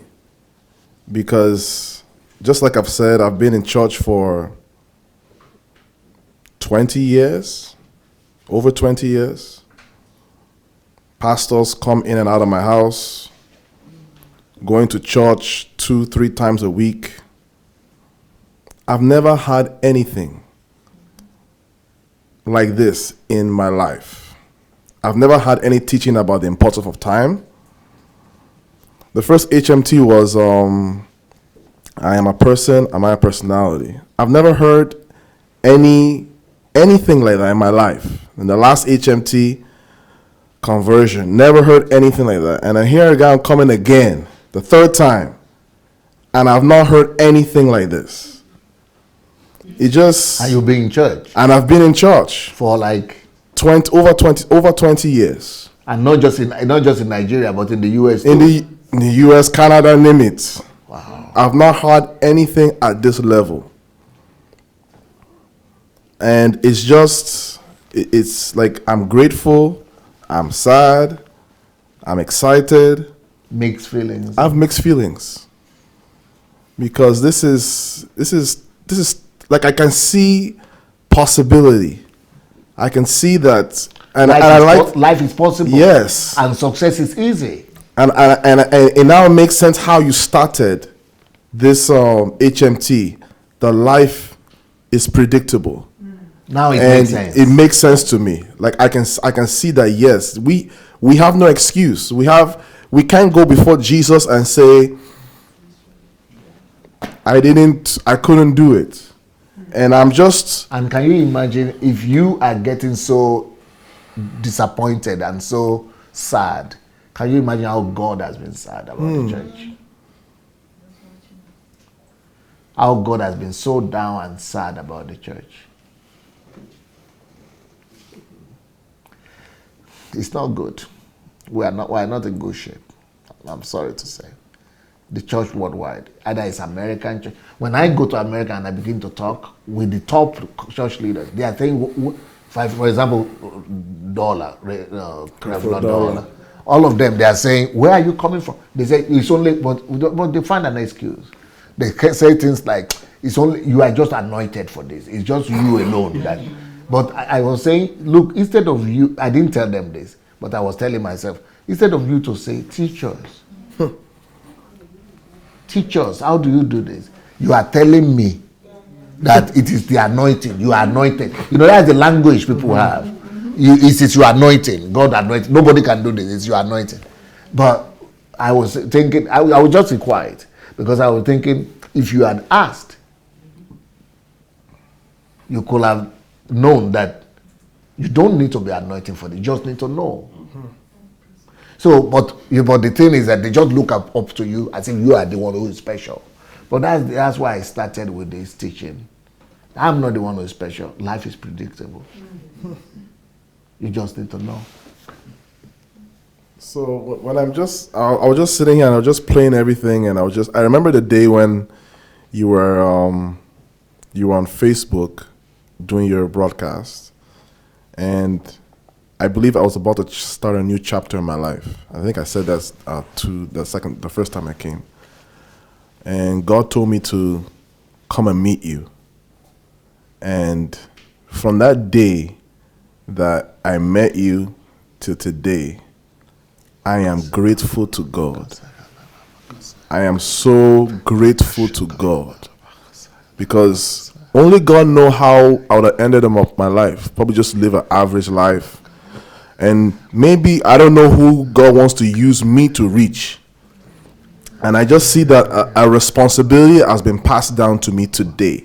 At this moment, I feel like... Sorry.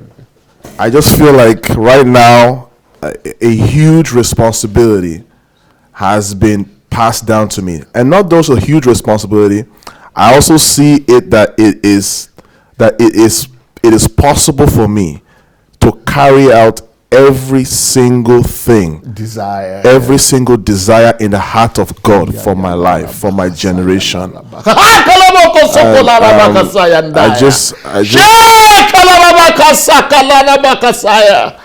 that is telling me God has mercy on me. God is answering my prayers. Yes. My efforts are not in vain. If I could hear a testimony like this, it means my efforts are not in vain, guys. And I just want to say, blessed was the day that I came across DSA. That day was the best day of my life. My wife says this. She said this to me. She said, I don't like you really going away like that. But there's one thing I know. Anytime you go to HMT, you never come back the same. My wife said, my wife said, and honestly, like, I think that now I appreciate my wife so much. I said last time I was here that I'm coming to this HMT, but you have circumstances that come our way. And when me and my wife were sitting down, we're planning the year, she asked me, how many times do I want to go to HMT? I said, well, I would like to go 2 times, at least 2 times a year. And she said, well, when's the next one you want to go to? And I said, I would like to go to the one in February, but it looks like it's kind of too close and all that. She just asked me, what's the theme? What's the theme of the HMT? And I told her that how to plan your life and structure your life for the next 25 years. She said, you must go. Oh, Jesus! Jesus! And honestly, what a girl. What a woman. Honestly, we didn't have much money. We didn't have much. And right when she said that, I can't believe it. That was when my ticket was purchased. My God. We didn't have money. What a wife. We don't have much savings. But she said you must go. And it's just like there's just so much. I'm just so, it's like now I know that I truly married the right person.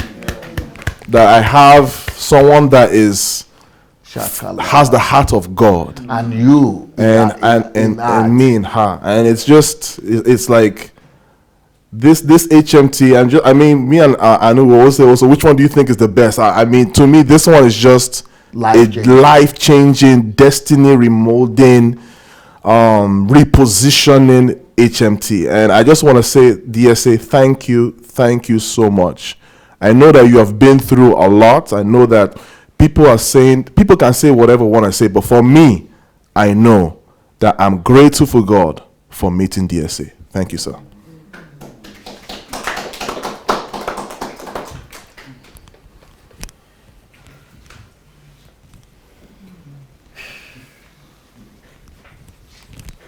Wow. What a speech.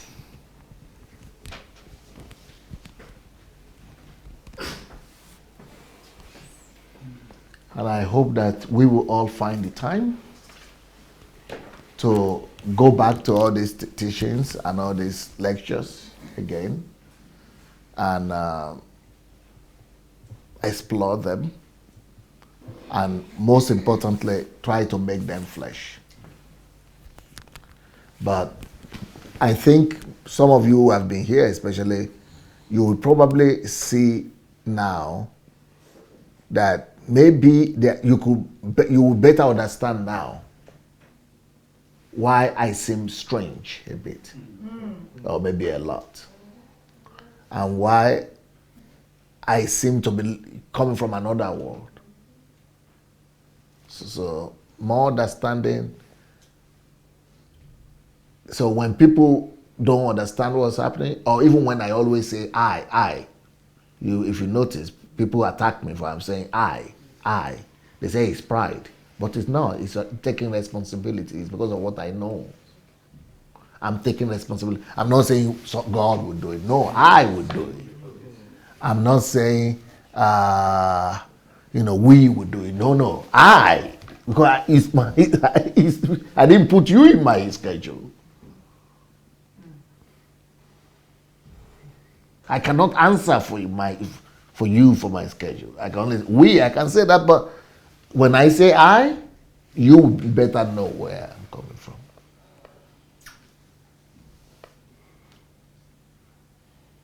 And you will be saying, if you know what I know, you'll be saying the same thing.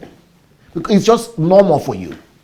But our culture doesn't want you to say that, because they want you to be humble. But it's not about humble. I'm not even thinking about pride. It's not about pride. It's just normal thing for me. Because you know what you are doing. Of course, by God's grace. But you take responsibility for the thing you need to take responsibility for. For your life especially. Well, so anybody, if nobody wants to say anything? I just want to say thank you. Okay. All right. Yeah, just to say thank you too, because since I discovered you, all the mess in, I think 2 nights ago, I was sharing with the group when we were doing a presentation or reflection. You know, it looked funny, but I mean, the truths I've learned from you have set me free. I told them how I've suffered in ministry for the past 8 years, just messing things up and down. But because of the truth I knew, led to the closing down of the ministry, so that I would put my life back on track. I, was telling them what I've been through with my family. In fact, it wasn't easy, but the truth I learned from you has helped me to be out and to have a new focus.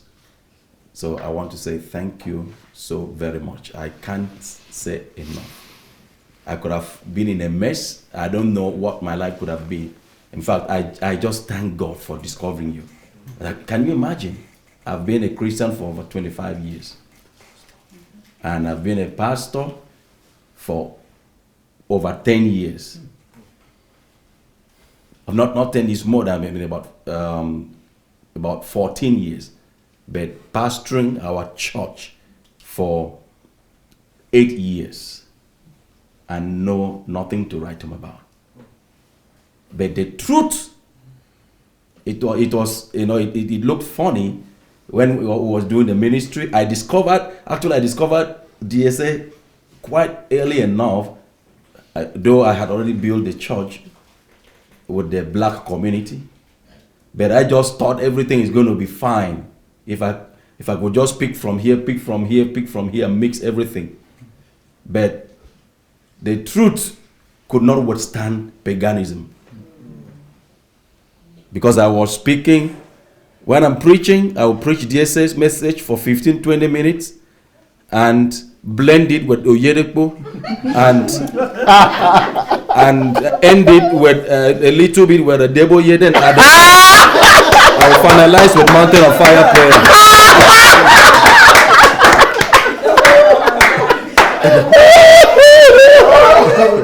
A lot of people are still doing that. Yes. A lot of people, they are not pastors, but they are still doing that. Yes. A lot of people are still doing that. For years, I've been doing this. And it has been one confusion in the church after the other. So the truth cannot, the be truth mixed. stance cannot be mixed. It cannot. You can't. That's a strong mixture. Strong mixture. Concoction. Is it concoction? Mixing oil and water. Concoction. No, it's not just two images now. Pastor Sunday's message, Oyedepo, Adeboye, and Mountain of Fire. Yes. So sometimes when I preach the truth, and we are doing fasting and prayer, and we'll be praying some strange prayer, and one guy will be asking me, why are you praying this kind of prayer? So there will be some kind of confusion, but what you're teaching looks different, but the prayer is different. So I will be questioned, and there will be confusion all over the place, and deliverance.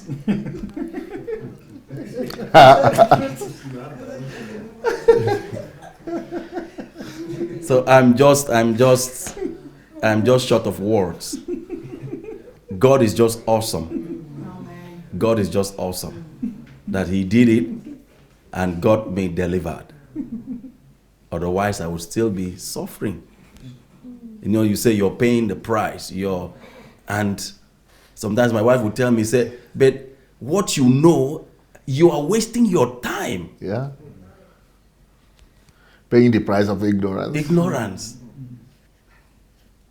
And we would sit down and say, you're in a white country and you're having a black church. What your mentor is saying is true.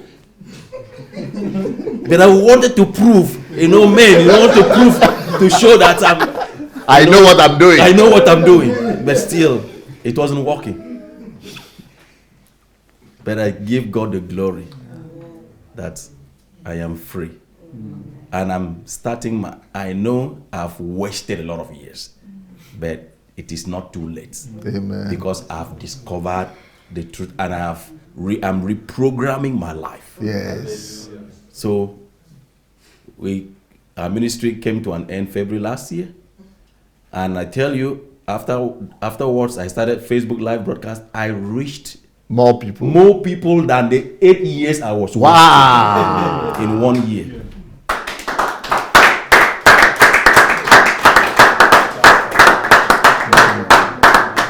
I've received testimonies upon testimonies of people being free from ignorance. Glory to God. Glory to God. My kids are blessed. I have time for them. More to teach them. They have personal relationship with Christ. They know God now more than on their own. On their own. Not when we're running church. I won't even have time for them to even teach them the Bible. Wow. So the truth I've learned from this platform is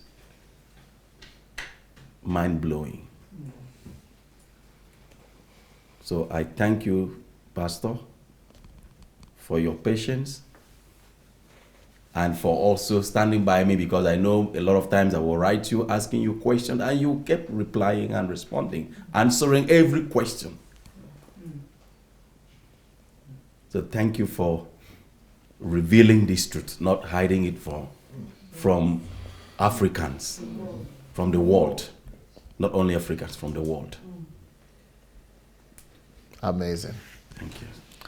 Okay, thank you guys. But we have Chris's birthday ahead. Birthday cake is waiting for us. So, all right, let me just let's round up.